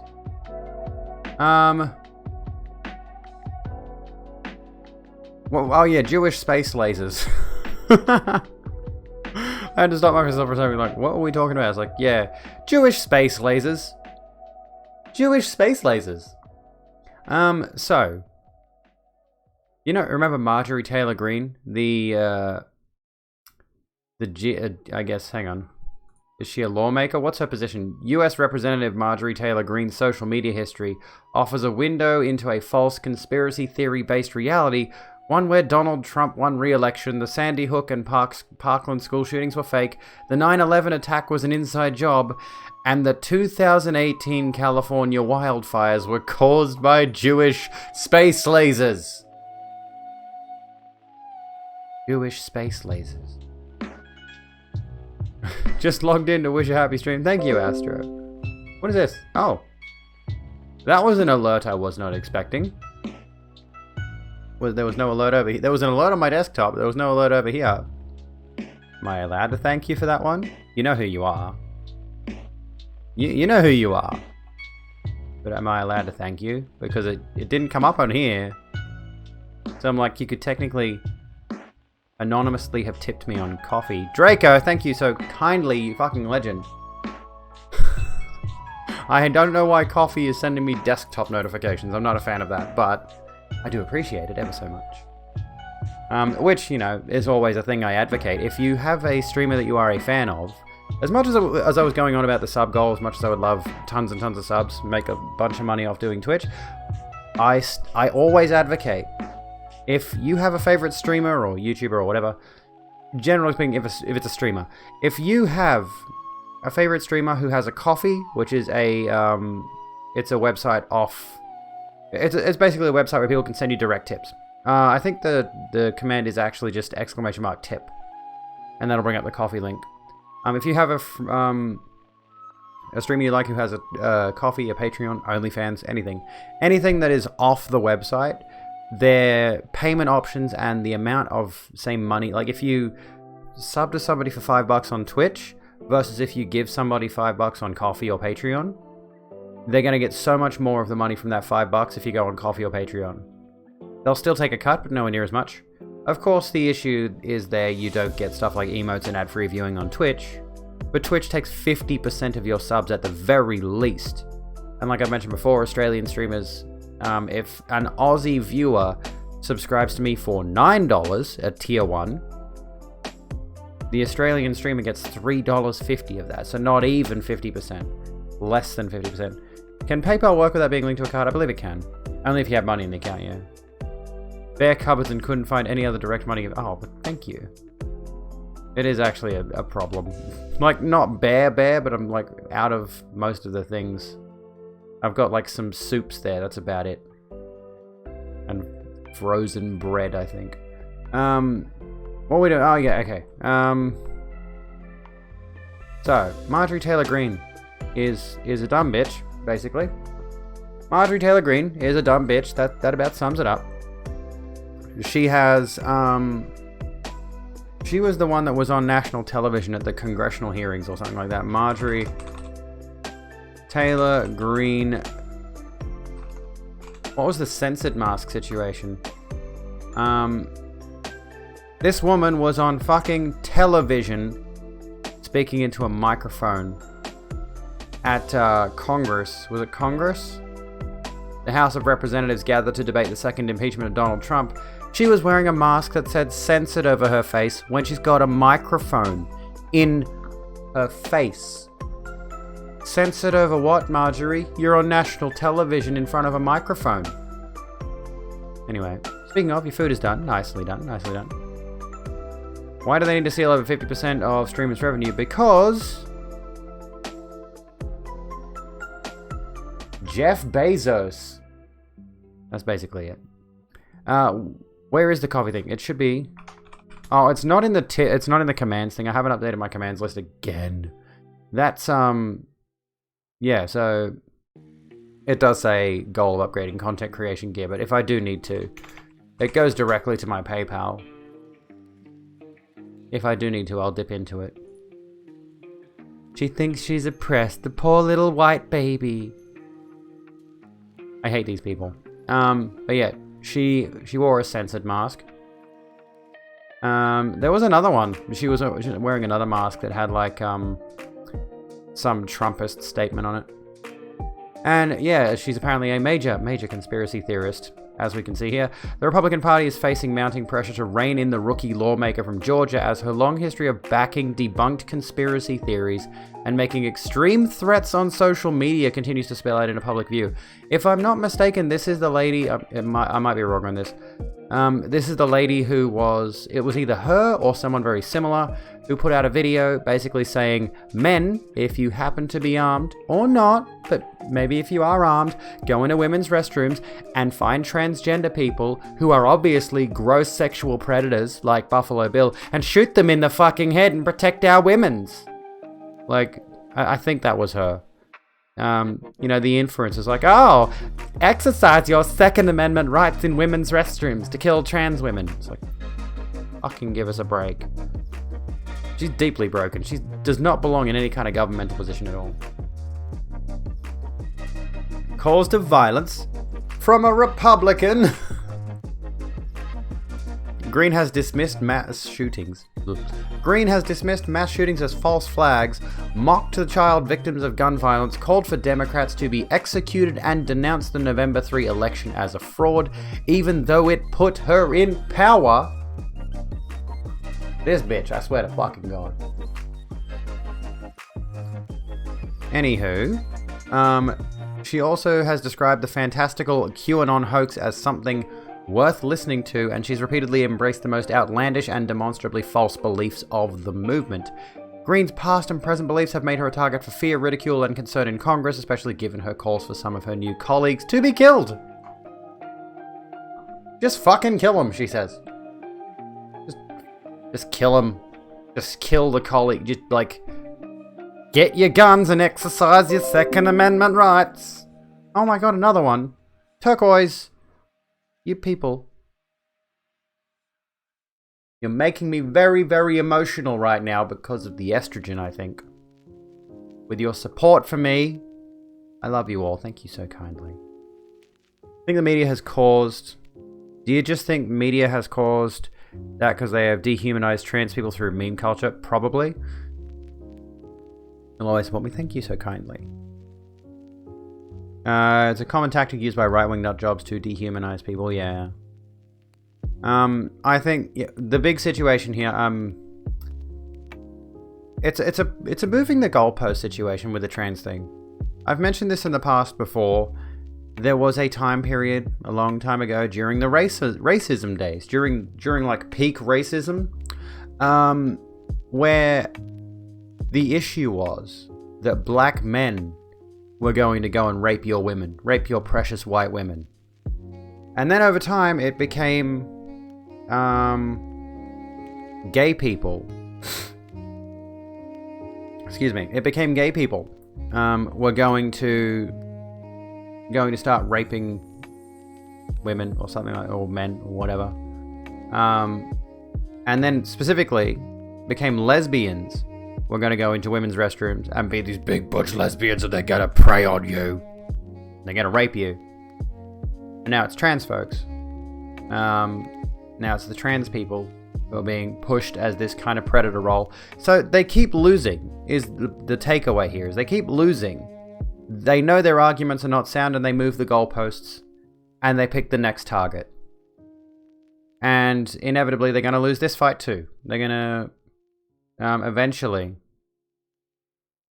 fingers crossed, before more people are killed in public restrooms. And by the way, why are you advocating people going into public restrooms during a pandemic in the first place? You people need to stay the fuck home. But they keep moving the goalposts, they keep finding a new target, and keep dehumanizing them and saying that they are... Yeah, the predator angle is used specifically to say, look, our women are in trouble, our real biological women, with the wombs and stuff. Not those creepy... Again, I keep using Buffalo Bill as a reference. Not those creepy, big, buff, burly, manly women with hairy arms and legs and stubble on their faces.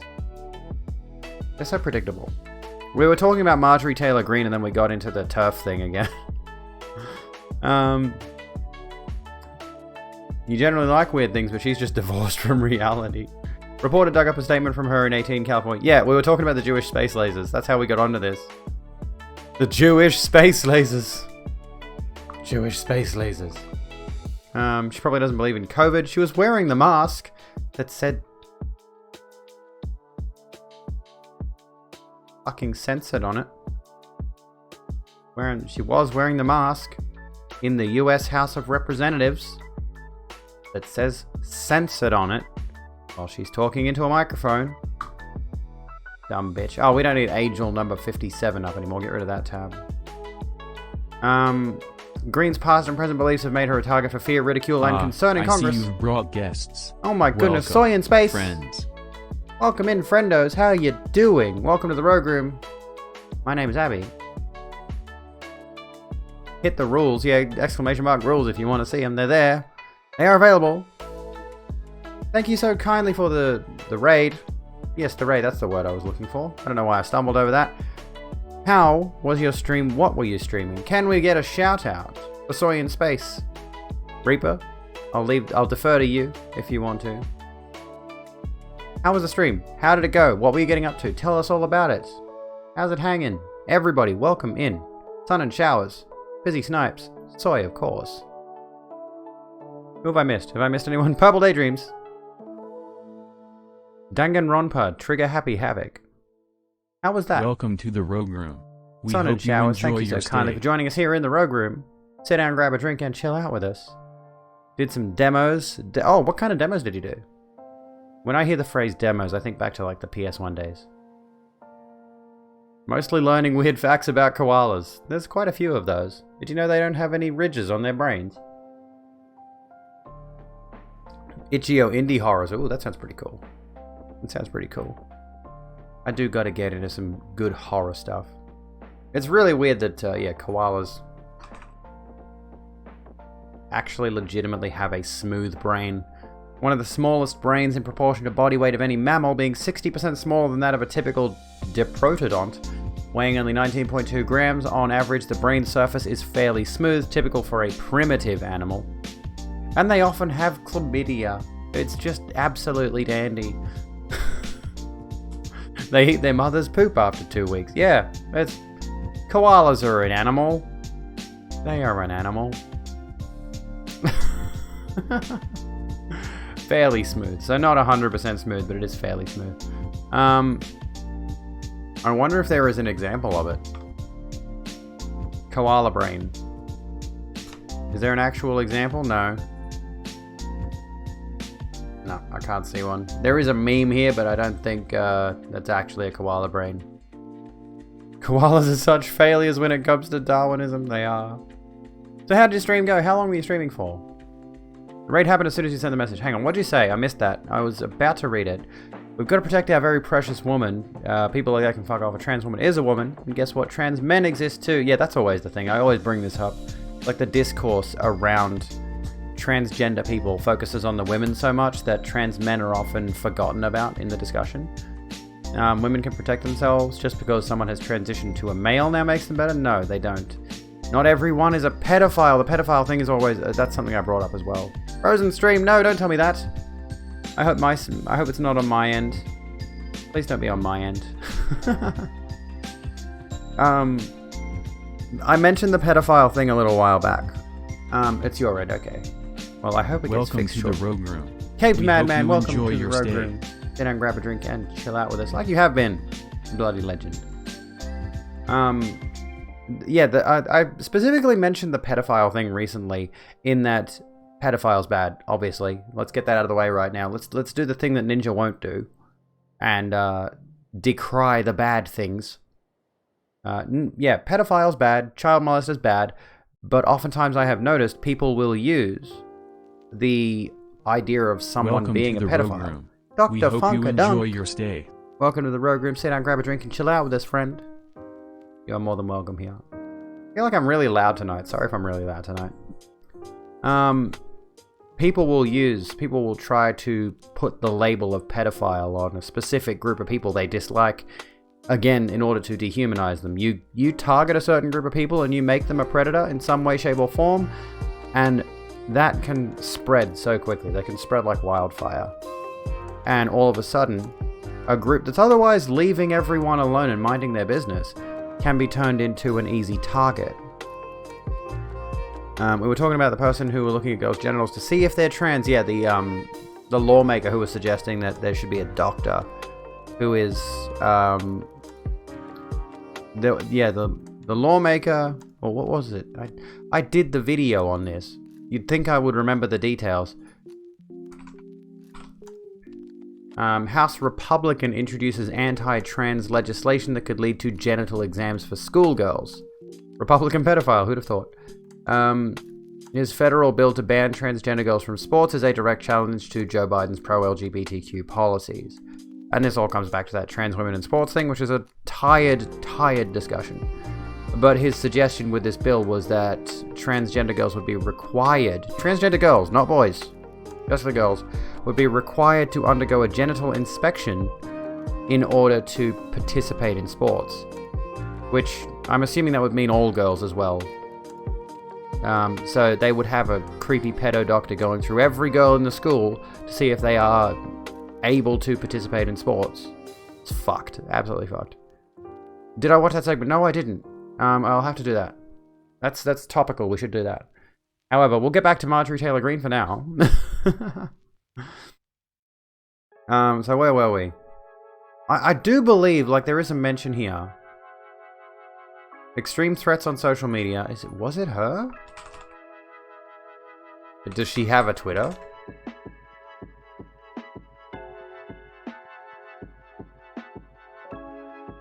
I don't think she does. Was it her? Again, I can't recall if it was actually her who did the whole if you are a man who is armed, go into women's public restrooms and threaten, berate, and possibly kill trans women. It's like 1920 but with trans people, not black people. It's exactly what it is. Turquoise, thank you so kindly for the hydration. You can find the exact timestamp. I think you set around the 50-minute mark, so we'll go from there. Thank you so kindly for hydration. This was regarding the Matt Dillahunty thing, right? But yeah, I believe it was her or it was somebody similar to her that did the whole transphobe rhetoric thing. Yeah, the latest outcry. So the situation that we're talking about is the Jewish space lasers. Jewish space lasers, friends. Have you ever seen a Jewish space laser? I haven't. I don't think I have seen a Jewish space laser in my life. I don't know what that looks like. I honestly cannot fathom what a Jewish space laser would look like. Jewish space lasers, that's going to be the title now. Because it's so obscenely, like, these people, again, yeah, history repeats itself for people who didn't learn the lesson. It's like, this is blatant anti-Semitism. They're claiming that a Jewish space laser started the California wildfires because the Jews are trying to control the world by starting wildfires in California. I guess. There were Jewish space lasers in a Mel Brooks movie. It's such a dumb thing. Okay, so let me revise. Marjorie Taylor Greene, this GOP person, US representative, social media history offers a window into false conspiracy theory-based reality. One where Donald Trump won re-election, Sandy Hook and Parkland were fake, 9/11 was an inside job, and the 2018 California wildfires were caused by Jewish space lasers. And I just... How is this woman in Parliament? This is the thing that baffles me so much. It's like, this person is not medically sane and needs to seek psychiatric evaluation and legitimate therapy because she should not be in any position to make laws. How does this happen? Yeah, the latest outcry involves one of Greene's Facebook posts from 2018 in which she peddled the bizarre claim that a wealthy Jewish family used a supervillain satellite to start California's devastating Camp Fire. The post was first reported by Media Matters for America, a liberal watchdog group that combed through Greene's Facebook and Twitter history. The post has since been deleted, but the website captured a screenshot for his report. The post shows Greene trying to tie the wildfires to a power company, a rail project, a satellite, and the Rothschilds, a wealthy Jewish family that has been the target of anti-Semitic conspiracy theories for more than 2 centuries. More than 2 centuries. There are too many coincidences to ignore, she wrote in the post, which makes several massive leaps in logic to connect all the dots. Shocking how that happens. She also claimed that people saw lasers or blue beams of light causing the fires in what might have been reference to a rare fire-nado. Social media users ridiculed Greene for the hoax this week with one writer quipping why they're calling it Jewish space laser when Death Star of David is right there. Death Star of David. Fuck, that's good.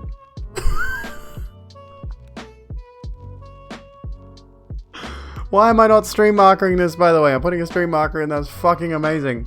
The Republican Jewish oh, what's this? Look, non-Jewish friends, I want you to understand that yes, the space laser thing is funny and ridiculous, and a lot of Jews are joking about it. We hope you enjoy your stay. Fizzy Snipes, welcome to the Rogue Room. Sit down, grab a drink, and chill with us. It's also hella scary that an elected US leader is out there preaching anti-Semitic conspiracy theories and hasn't been recalled. That is actually legitimately terrifying because anti-Semites... You know, we saw how bad things got at the US Capitol. We know there is a lot of anti-Semite sentiment in the right wing. So... I hate to make all the Hitler references and Nazi references to these people, but they make it so easy. PragerU, on National Holocaust Remembrance Day the other day, tweeted, "The free market will set you free," which is very similar in phrasing to one of the slogans that hangs over Auschwitz, "Work will set you free." They are so blatant. You can't even joke about the fact that the right-wing people are Nazis. It's not satire anymore. It's not a funny giggles and chuckles and ha-has thing. It's legitimate. You don't hate to make the Nazi references with the Republic. Yeah, like they literally... Oh my goodness. Turquoise. Bloody heck. Another tip on coffee. I don't have a tip button on my stream. We were talking about revenue before and all that. We've known they'd come to this in the end. I'm hoping it's... My fingers are crossed, every single possible finger I can cross, is that this is the downfall of the extreme right-wing political viewpoint. Is that people remember the Nazis enough, and enough people are like, oh, hang on a second, the Nazis were really bad, maybe we shouldn't go down this road, and they break off ideologically from the right wing. Fingers, toes, buttholes clenched. But I'm not holding out hope. The Rogue Room appreciates your recommendation. Fun and Showers, thank you so kindly for the host. Thank you so kindly. Donald Trump is making the Patriot Party. That fucking terrifies me. It's like, where could this potentially lead, I wonder? The what? I mean, remember, he was particularly trying to institute patriotic education, mind you. The Trump youth, perhaps? It's a scary situation. And the thing is, I have only got the most base level of education on the Nazi situation. I know the gist of what went on in World War II. What else is going to be discussed this stream? We were going to talk about blankets. Not even kidding, we were going to talk about blankets. That's a topic. The traitor is heading a Patriot Party. I know, right? Weighted blankets, yes. Well, I was going to talk heavily on autism, actually. That was going to be the main focus for tonight. And weighted blankets are a big thing in autistic communities. I'm tempted to get one. Sing that? Why would I sing that? I don't know what that is. Want to learn about autism? We can learn about autism. I think my friend Calgar's got a weighted blanket too. Are we done with Jewish space lasers? Should we call it on Jewish space lasers? Yeah, I'm not gonna sing that. We'll call it on Jewish space lasers for now. We know that Trump is crazy. Well, hang on. One last thing about how lunatic these people are. Exactly how much of lunatics these people are. We'll do blankets now. Hang on. QAnon is an extremist conspiracy theory that believes Donald Trump was a warrior for God who was secretly working to ferret out a cabal of cannibalistic pedophiles inside the US government, Hollywood, and the Democratic Party.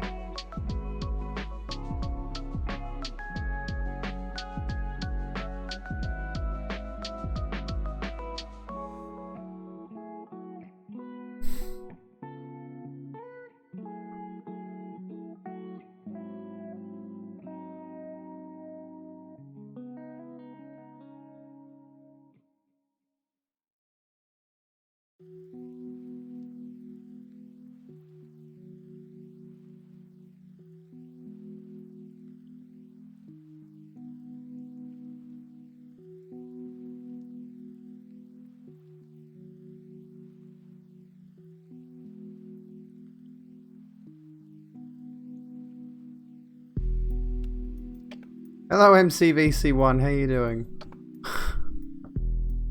Sorry, I just lost the ability to form coherent thought. Howdy Levi Chakalope, how's it going? Oh my goodness. Let's get off the Trump thing before I lose my mind. Let's talk about blankets. We might, like, depending on how long stream goes. I mean, I intend on ending in about an hour.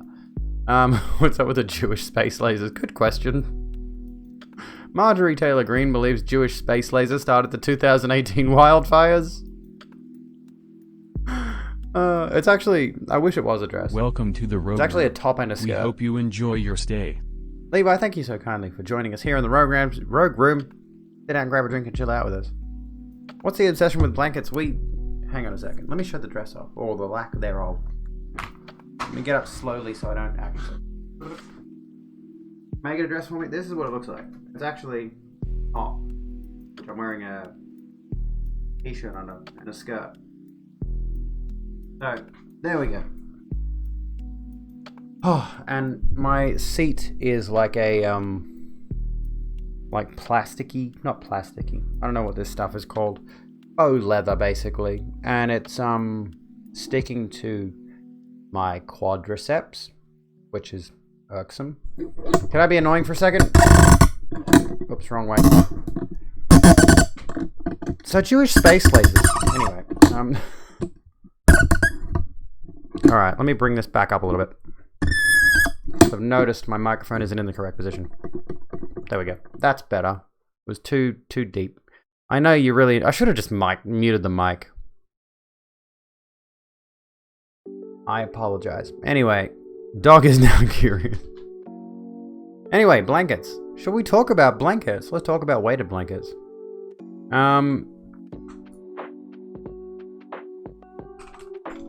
So, I was going to talk about autism tonight, which was, it's not an autistic thing in general, but it does help with autistic people quite a bit. Therapy blanket, and they're weighted and feel nice on your body because they relieve stress, yeah. I want to get one. One of the benefits of using a weighted blanket... Weighted blankets are therapeutic blankets that weigh between... Okay, I misread this for a moment. It says between 5 and 30 pounds. So they're pretty chunky. I misread it as 300 pounds. And I'm like...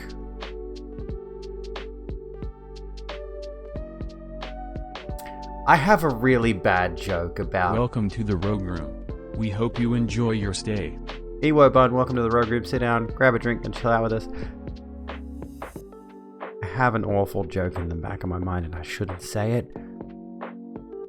About having had the experience of 300 pounds on my body. Good.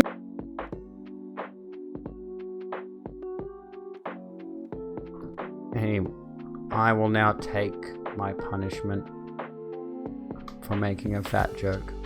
I'm sorry. Anyway, weighted blankets are therapeutic blankets that weigh between 5 and 30 pounds. The pressure from the extra weight mimics a therapeutic technique called deep pressure stimulation. I'm not going to horny jail, because that experience does not distinctly at all give me the horny. I feel like that's a bad thing to say, but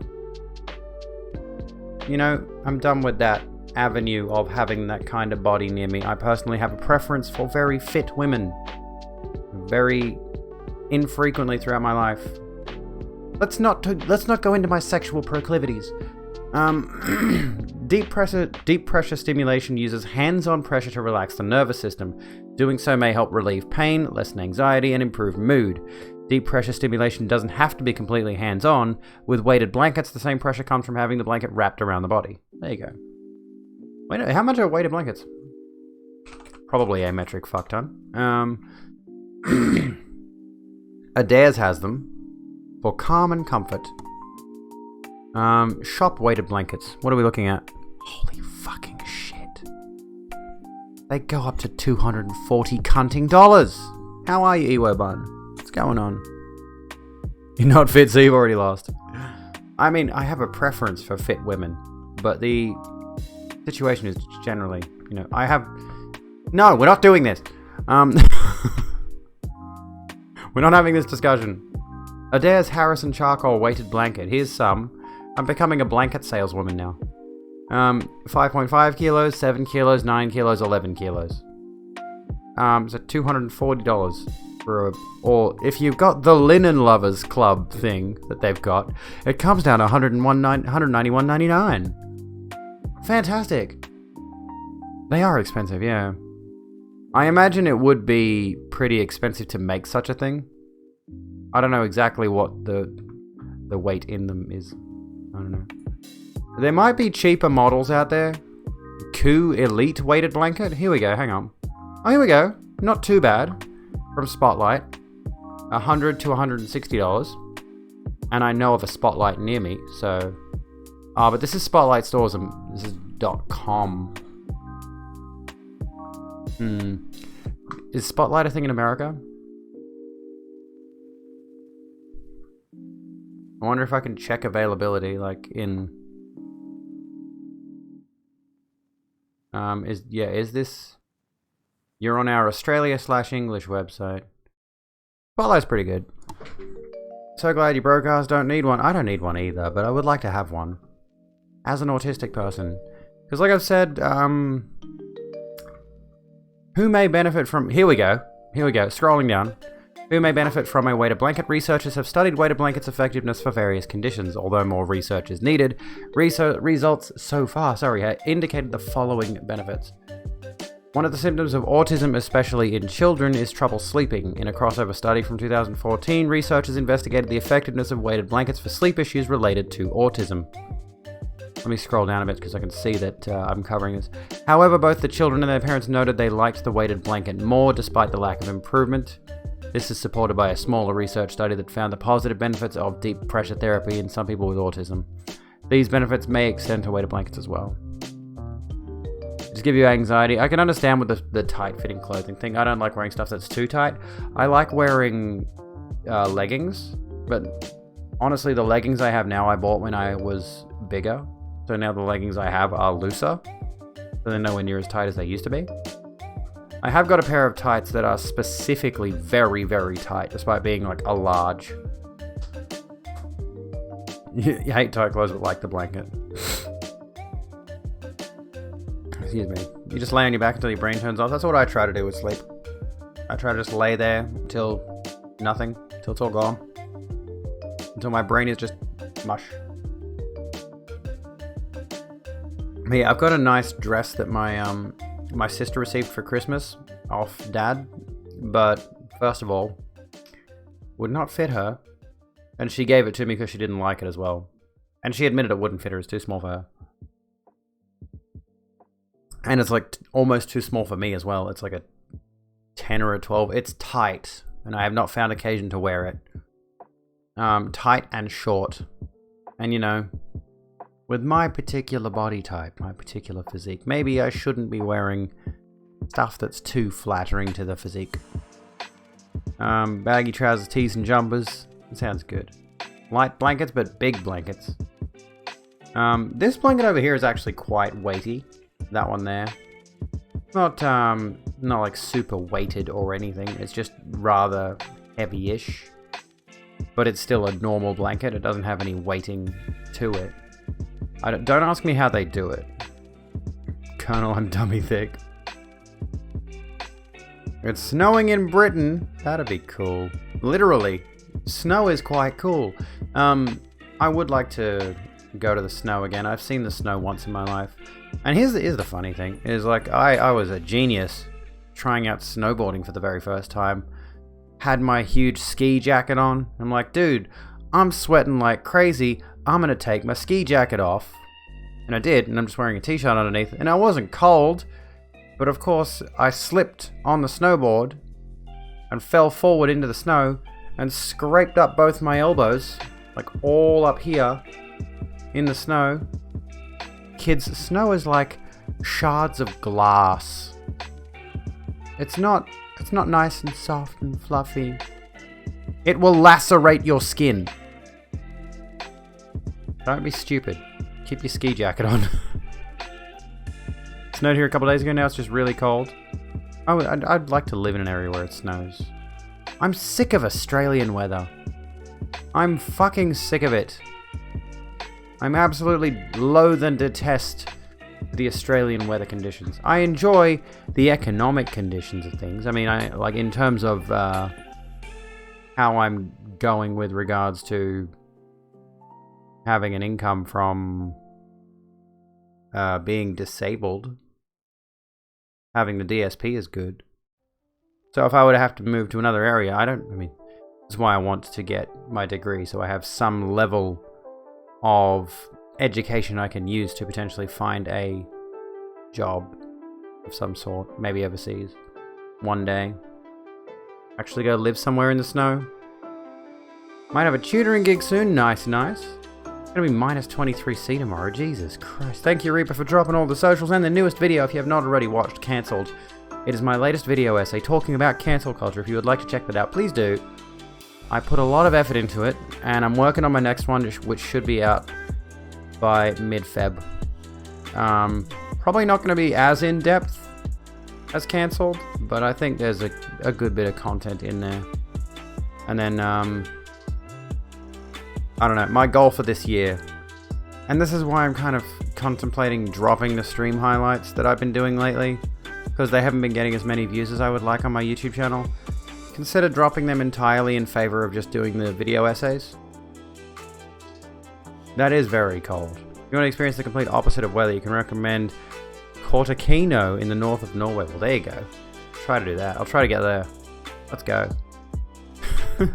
The thing is, summer here in Australia recently has been very wet and cold. So there's been a few days where it's been hot, but generally speaking, it's been very wet and cold throughout this most recent summer, which is good. Ideally. It's been very weird. Can't explain what exactly the reasoning behind that is. More than likely something to do with climate change, inevitably. Not sure what the weather is going to be like for the rest of the year. I hope we don't have a hot winter, that'd suck. 2 hot days and 3 thunderstorms? Yeah, I had the same experience. Yeah, weather has been weird here in Australia lately. Anyway, so, should we go back to blankets? Blanket discourse. Insomnia and sleeping disorders. ADHD, anxiety. This would be good. This is why I think a weighted blanket would be good for me. Anxiety. I have that.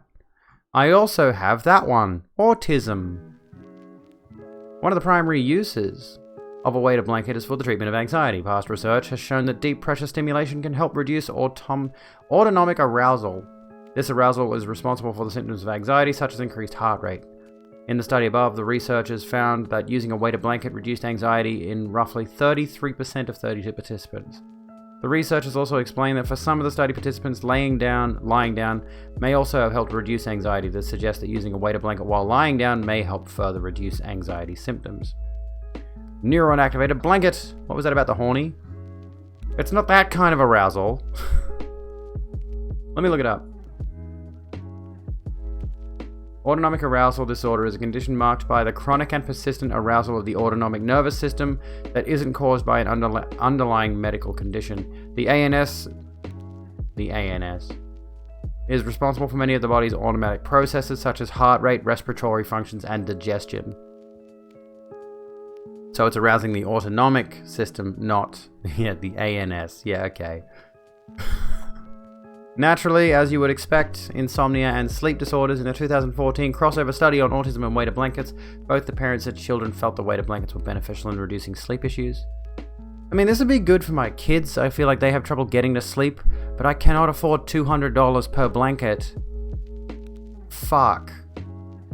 In the ADHD study using ball blankets, the weighted blanket helped reduce the sleep onset time and a number of nighttime awakenings in study participants. These studies results suggest an overall benefit of using weighted blankets to treat sleep disorders. Osteoarthritis. There are no research studies on the use of weighted blankets for osteoarthritis. Then why are you here?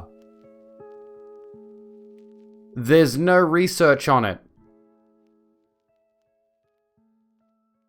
There are no research studies on the use of weighted blankets for osteoarthritis. However, one study. Why is the link laid out like this? Utilizing massage therapy may provide a link. In this small study, 18 participants with osteoarthritis received massage therapy on their knee for 8 weeks.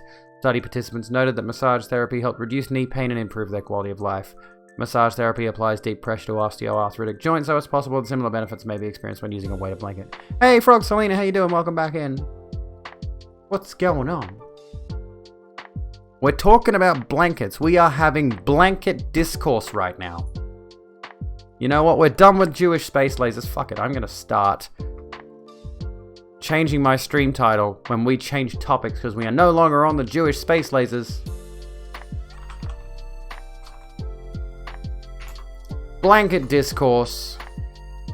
We are having a discourse on blankets and how it is deeply and institutionally. What's a phrase for like anti-poor people? What's the terminology? Like classist. It is deeply classist that weighted blankets are so prohibitively expensive that I cannot afford one. It is classism at its very core. This is a medical device that could help me. The weighted blanket. There's no picture on this page. Why am I scrolling? Why is it so expensive? I don't know. Because they put weights in it. What did they do? How did they make it a heavy blanket? How does that work?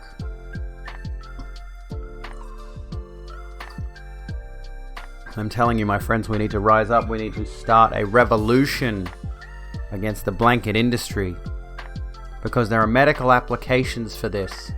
And there are people who are struggling, who need their weighted blankets. We need to socialize weighted blankets. I'm telling you right now, this is an important issue. We need to get the word out. We need to spread a hashtag on Twitter. Socialize weighted blankets. I'm going to tweet this shit right now. Look at Pinnipy looking fucking gorgeous, by the way. Weighted blankets.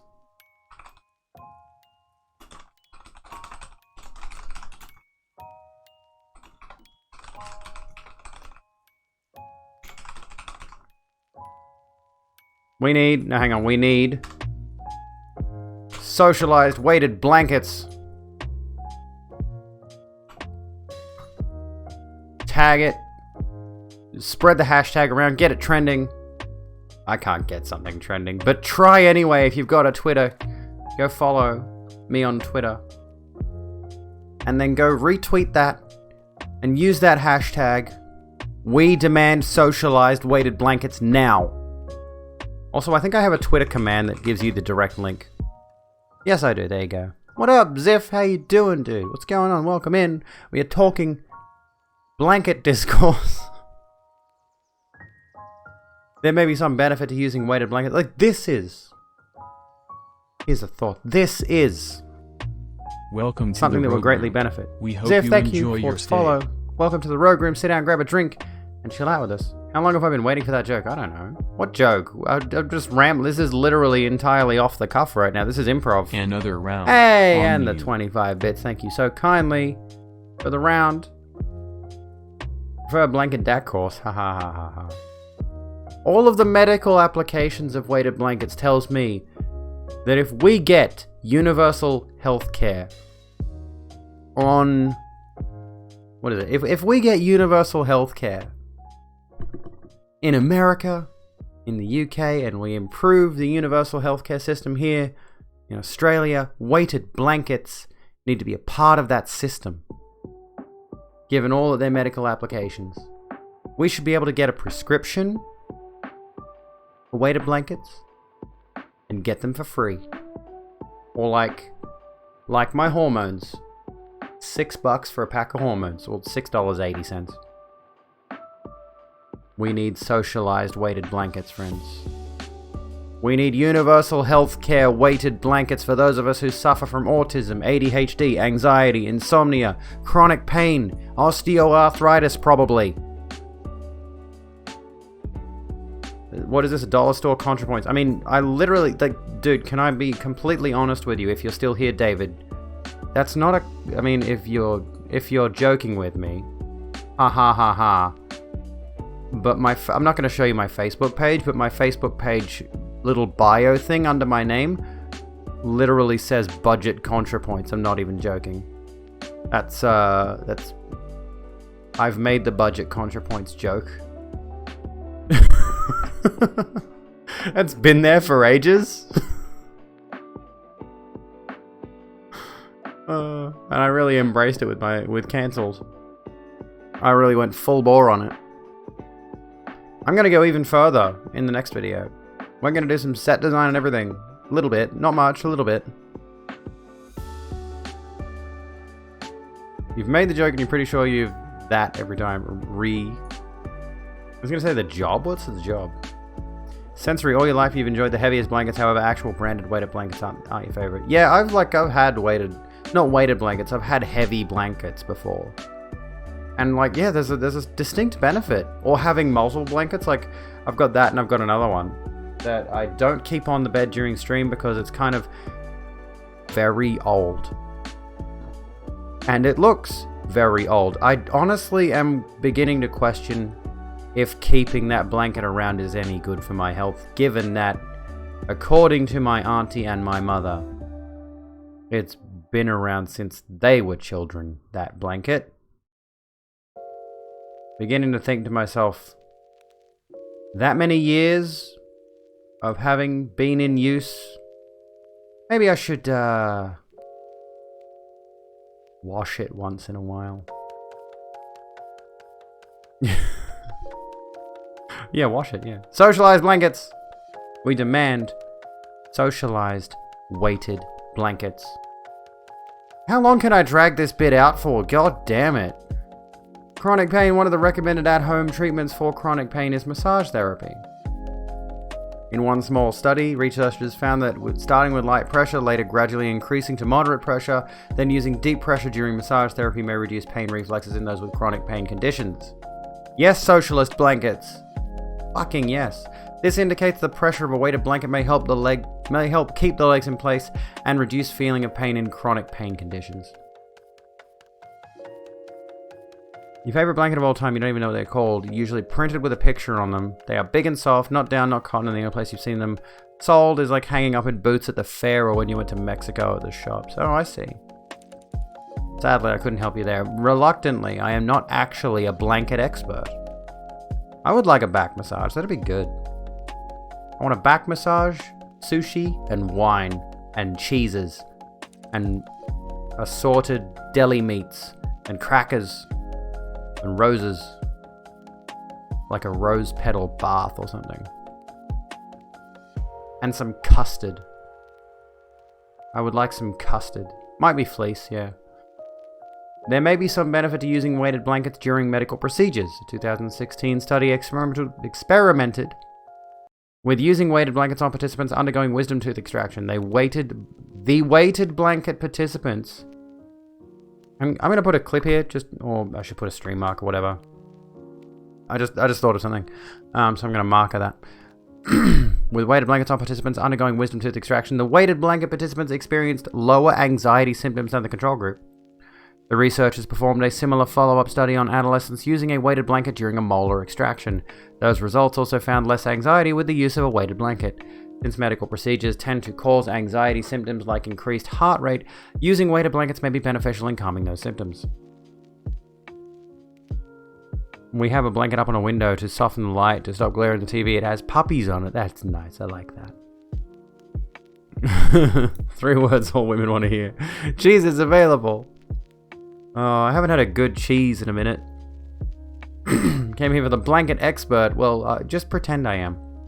I'm sure there is someone out there who is the blanket expert.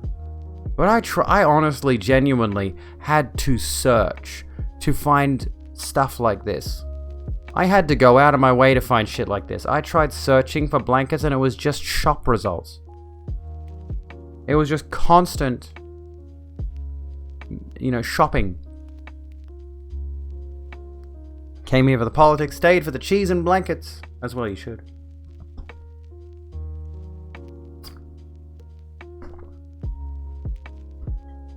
I do have a bit in the upcoming video. I don't know how much I should spoil about the upcoming video. I like to talk about the process of making them, but I'm doing the scripting right now. And I'm sort of writing down little notes about what I plan on doing for set design and stuff like that. And there is there is like a cheese board situation, a charcuterie board situation going on with it.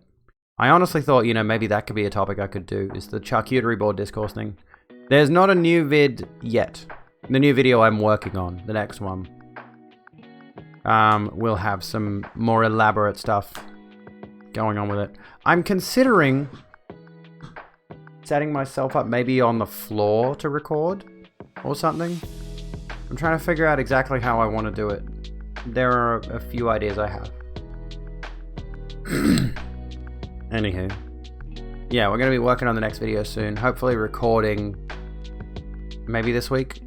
If I do record, though, I want to record at night, so I'm probably going to skip a stream or two to record. That is a guitar. That is an Ashton electric guitar. I'm terrible at playing it. You can sit on the floor with me if you want. Excuse me. What was I? We were doing blankety things. Yeah, I'm terrible. I've got my mother's acoustic guitar over there as well, which I've been trying to practice. Are there risks when using a weighted blanket? There are very few risks for using a weighted blanket. We'll come back to our blanket discourse now. However, according to manufacturers, weighted blankets shouldn't be used for toddlers under 2 years old as it may increase the risk of suffocation. Always consult your pediatrician before trying a weighted blanket. A weighted blanket may also be unsuitable for people with certain conditions, including obstructive sleep apnea, which causes disrupted breathing during sleep, asthma, which can cause difficulty breathing at night, or claustrophobia, which the tightness of a weighted blanket may trigger. My voice is disappearing. Why is it doing that? Talking about blankies. Tips for choosing the correct weight. As a general rule, a weighted blanket should be 5 to 10% of your body weight.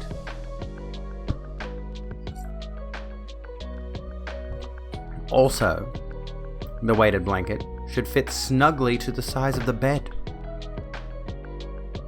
Adults can use medium-large weighted blankets ranging from 12 to 30 pounds. For a 20 to 70 pound child, a small weighted blanket should weigh from 3 to 8 pounds.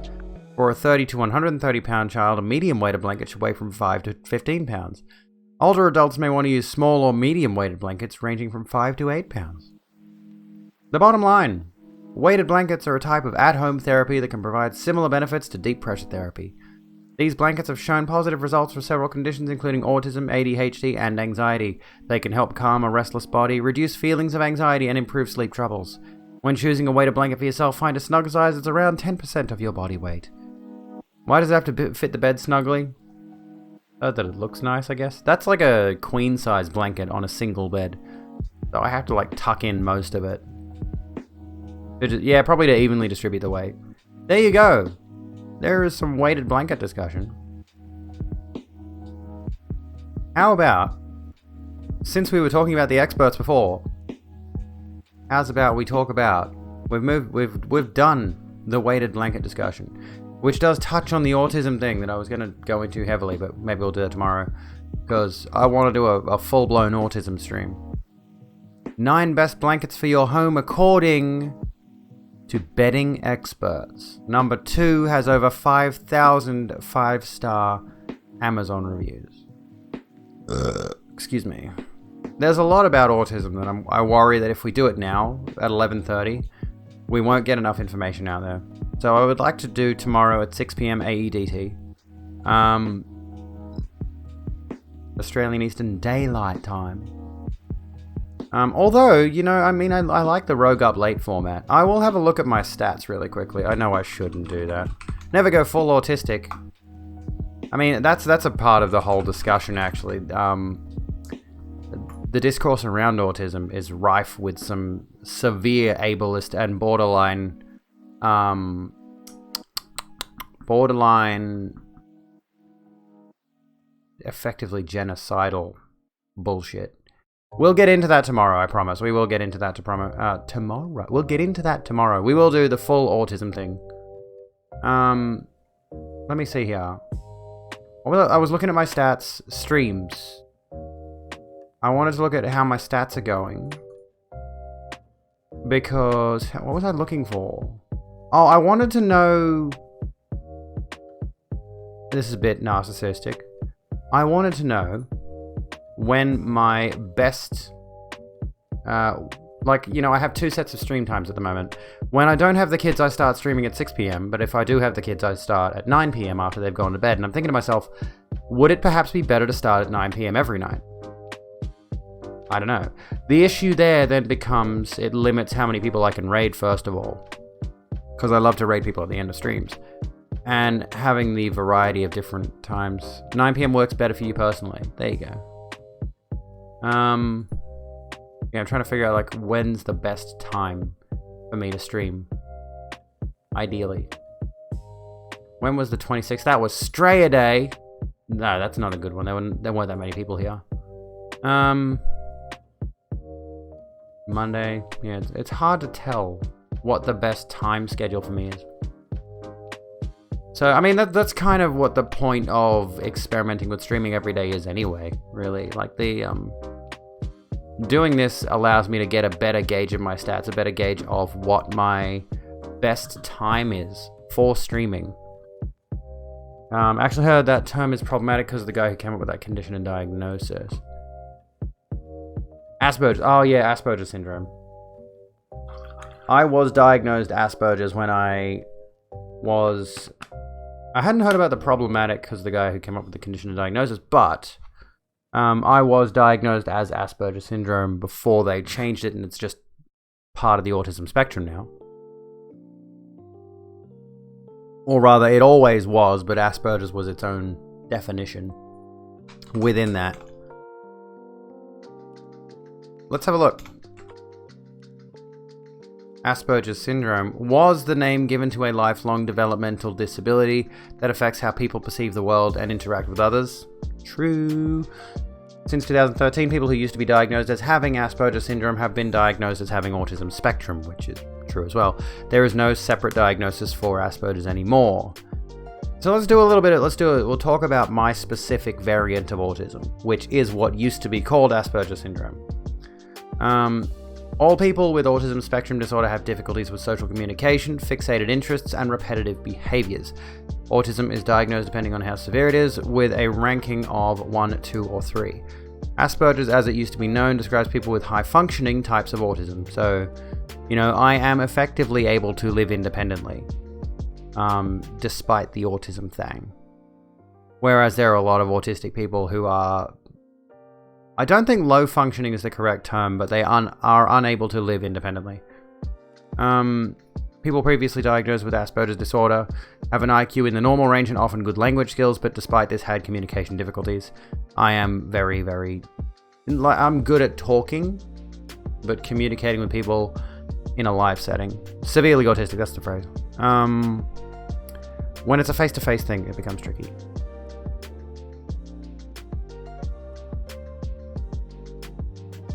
Stop. I'm not putting that on. This is a thing I do. Can I mention that? I haven't done it much on stream. I tend to keep my hands below the desk.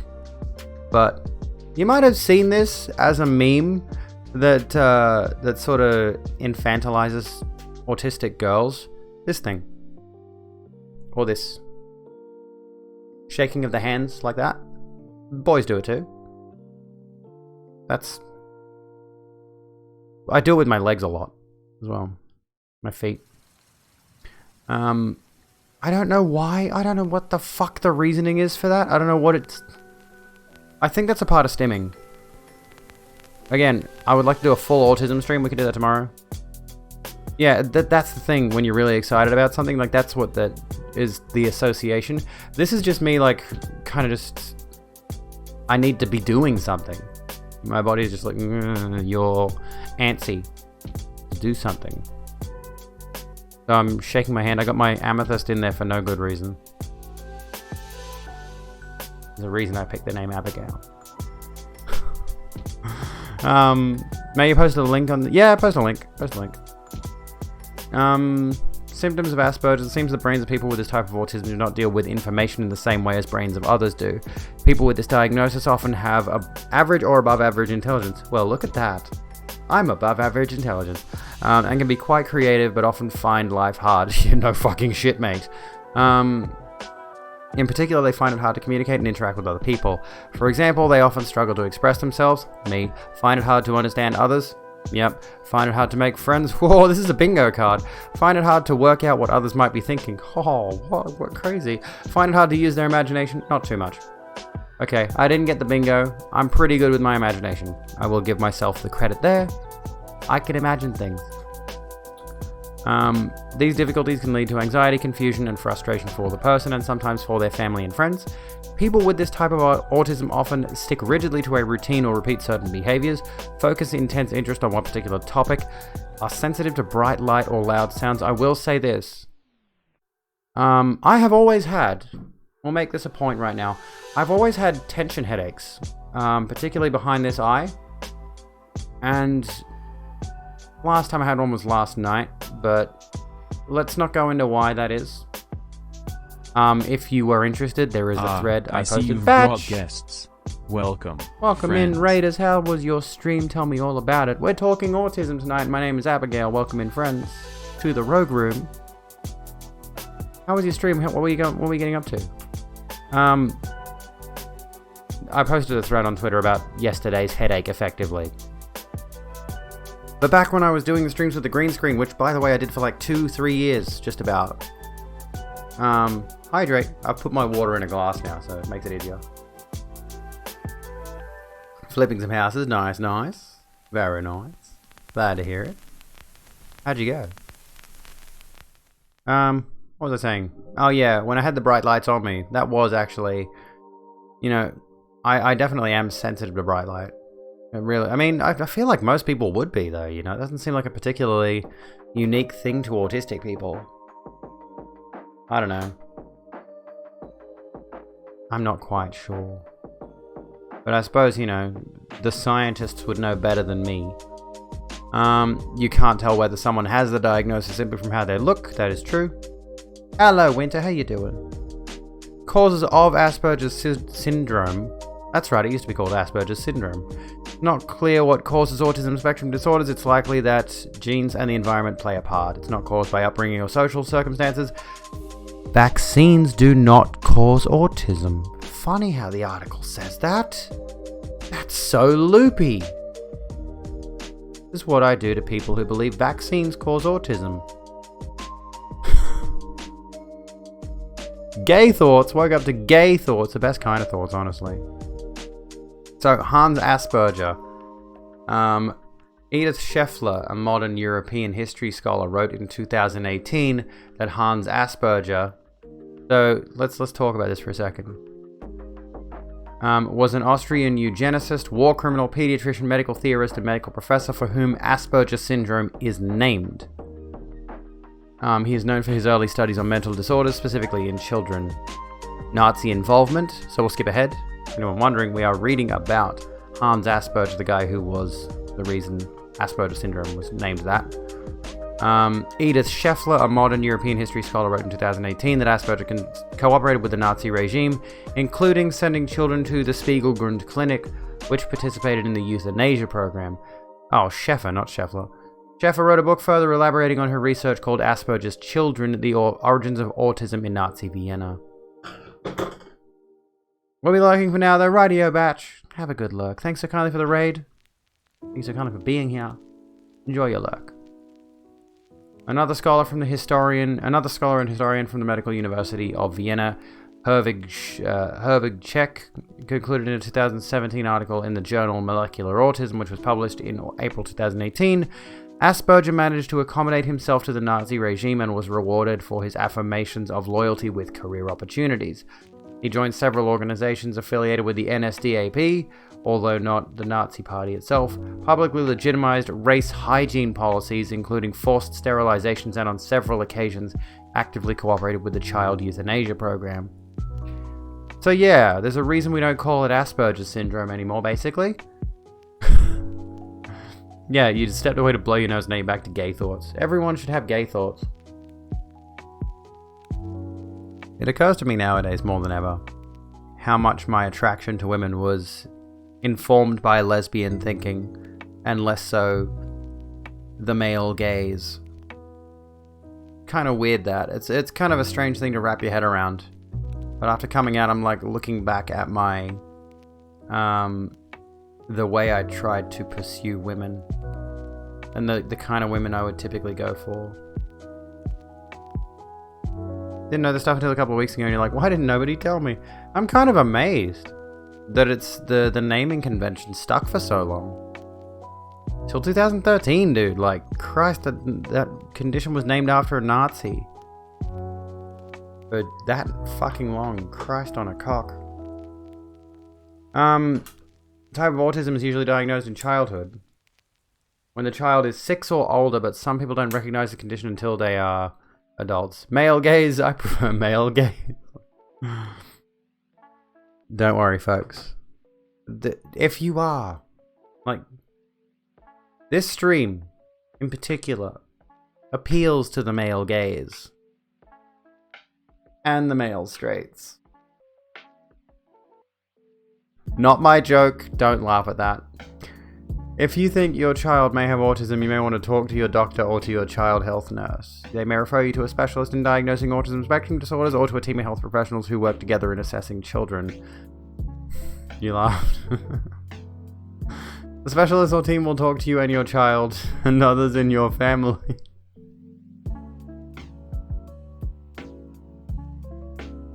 Fucking damn it.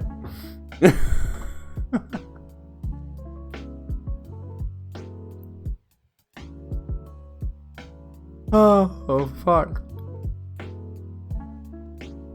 Holding on. We mentioned male gays and male straights. Cube, yeah, the fidget cubes. We're breaking out the fidget cube. Bi-erasure strikes again. Fuck. No, I have been complicit in a fascist regime. They're trying to stamp out the bisexuals. Need to find your fidget cube. You know what I would love? A light up fidget cube. Clipped. Make me go viral. Now we use several types of assessment tests to work out if your child has an autism spectrum disorder. The assessment will usually include questions about social and emotional abilities, communication skills, learning abilities, movement skills, and special interests. When an autism spectrum disorder is diagnosed in adulthood, people may find it helps them to recognize that their behavior, communication, and relationship problems may be related to autism. A diagnosis can help them to understand what they felt or the difficulties they've experienced and help them make suitable study or career choices.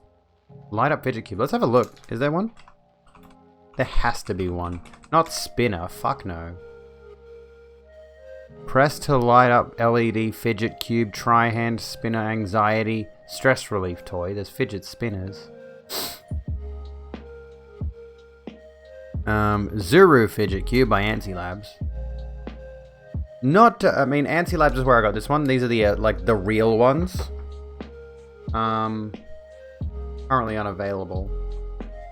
Glow in the dark one. Zuru fidget cube by Ansi Labs.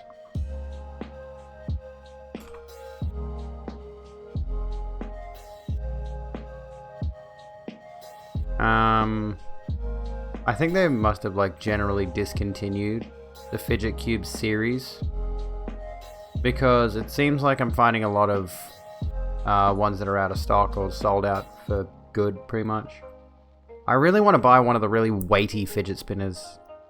But I did buy this one relatively recently, honestly, in the past 6 months or so. So I think they've still got stock around somewhere, especially Ansi Labs. Because fidget spinners took off. Fucking fidget spinners. Fucking fidget spinners, mate. But yeah, I want to light up fidget cube like you press the buttons and it would light up or something. That'd be cool. I'm sure it'd be doable. You were at work and a supervisor was talking about how people being artistically talented and you swear you heard autistically talented and you felt your soul leave your body with how hard you contain the laughter. What did I see on my phone the other day? I was on the bike at the gym. Hang on, I'll come back around to this. You hate fidget spinners, you don't actually fidget with them, you just spin them.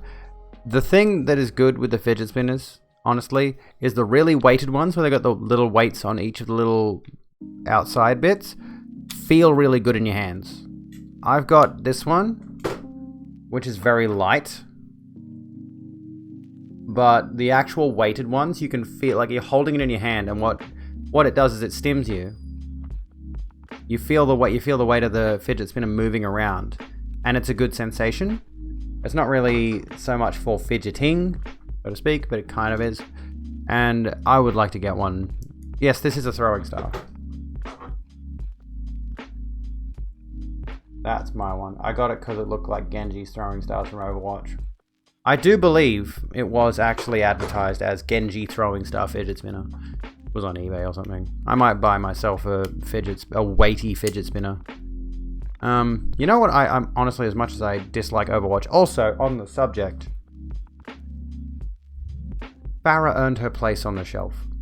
We talked about how I spent $100 on her, or more, 110 perhaps. She's earned her spot. I don't like Overwatch anymore, but Farah has earned her spot. She gets to be on the shelf. Okay? If I spend $100 on a fucking collectible, you bet I'm gonna show that bitch off. This was years ago, mind you. Excuse me. Living with Asperger's syndrome or autism spectrum disorder, high-functioning autism spectrum disorder. I really wish they would, honestly, I wish they would stop referring to it as Asperger's syndrome in this article. With support and encouragement, people with autism can often lead a full, independent life. You may find it helps your child to cope if they spend some time alone or get some exercise. Your child may be comforted by breathing techniques or relaxing music. Grounded got an update yesterday. Now there's bees and mosquitoes and fireflies. Nice. Still haven't given that a go yet. Treatments and therapies for autism spectrum disorder include therapies such as occupational therapy, physiotherapy, and speech pathology, psychological therapy such as cognitive behavioral therapy, or CBT, which may reduce anxiety. How curious is bi-curious? That's a good question. How are you, Bounty Law?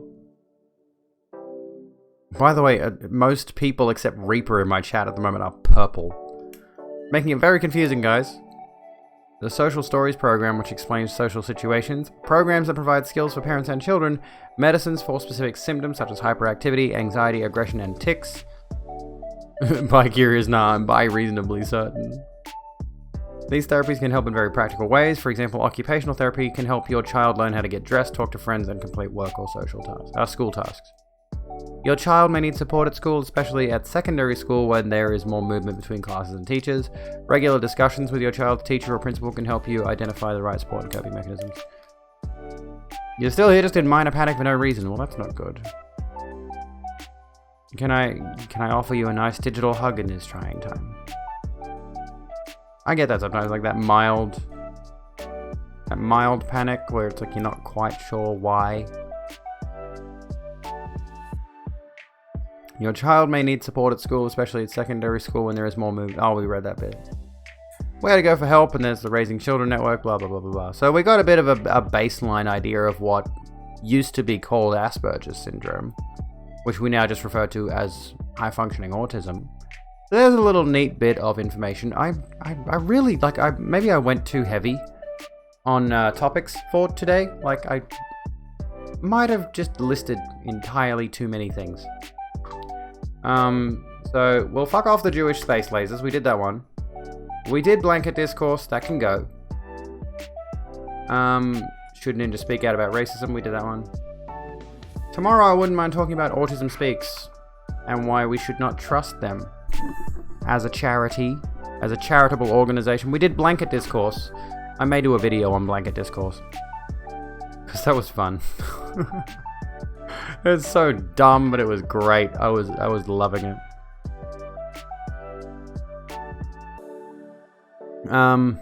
Fuck Autism Speaks. They are a hate group, and we are going to go into why. Tomorrow night we will do Autism Speaks. Why Autism Speaks is a hate group. I will upload the clip of blanket discourse. I want to upload the clip of the ninja thing too. The ninja thing was a good discussion too. I feel like I got all my thoughts out about that one because I've been thinking about it and ruminating on it. That was good. Stream is wrapping up now. Yeah, we'll call it now. We'll call outro time. Thanks for hanging, everybody. Thank you so kindly for being here. It has been a lovely one. And we will be live tomorrow. I think we'll do... Do I do a poll? Let's do a poll really quick. I mean, I don't know. I'll just poll you guys on it anyway.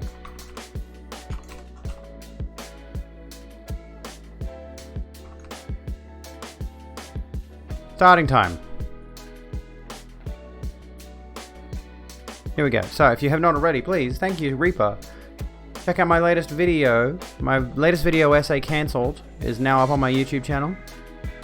Here's a poll for starting time if you want to try it, but I'll most likely be live at 6 PM tomorrow, but we'll see how we go. If not, we'll do a late stream. We'll do another late stream, because I don't have the kids after 2 PM, so I can do an earlier stream. Abby Pog, Abby Cube. Yeah, check out the latest video essay. Follow me on all my socials, my YouTube, my Twitter, my Instagram.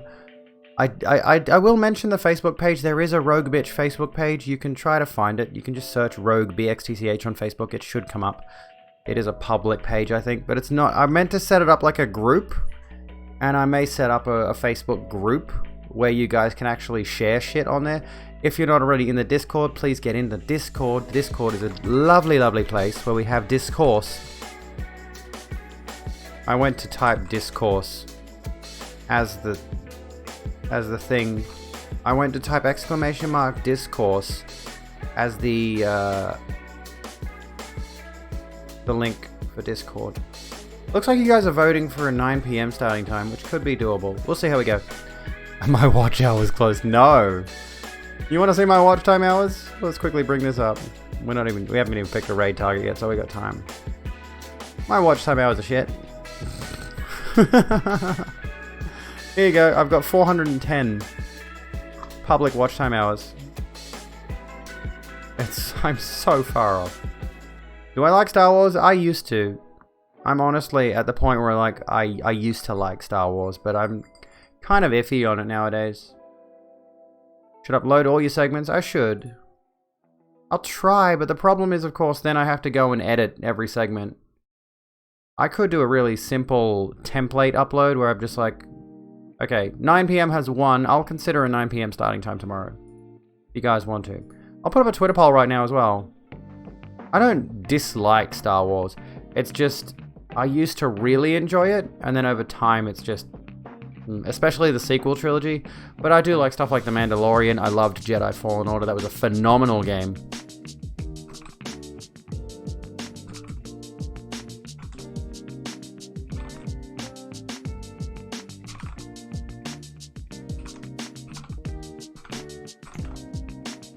Here we go. I'm going to put this on Twitter as well.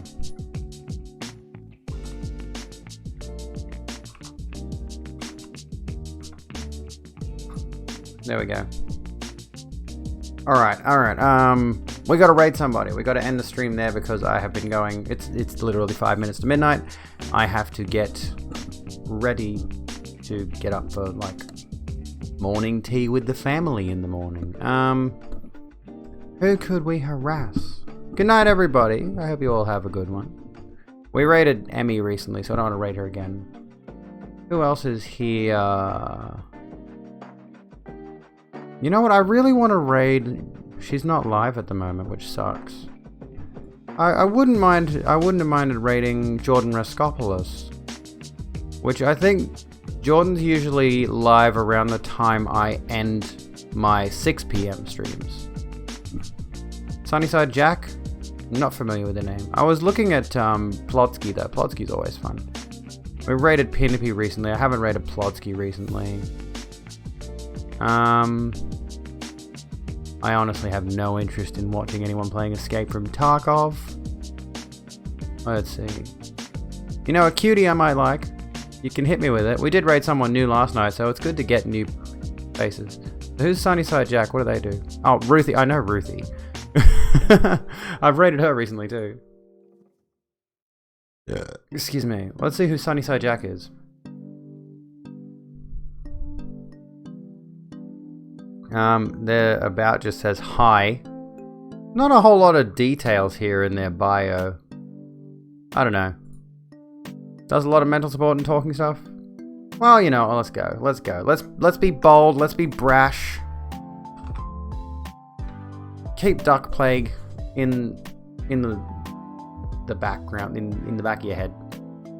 Let's be bold. Let's be crazy. Let's be wild. We're rating with 30 viewers. Can we try to keep that number?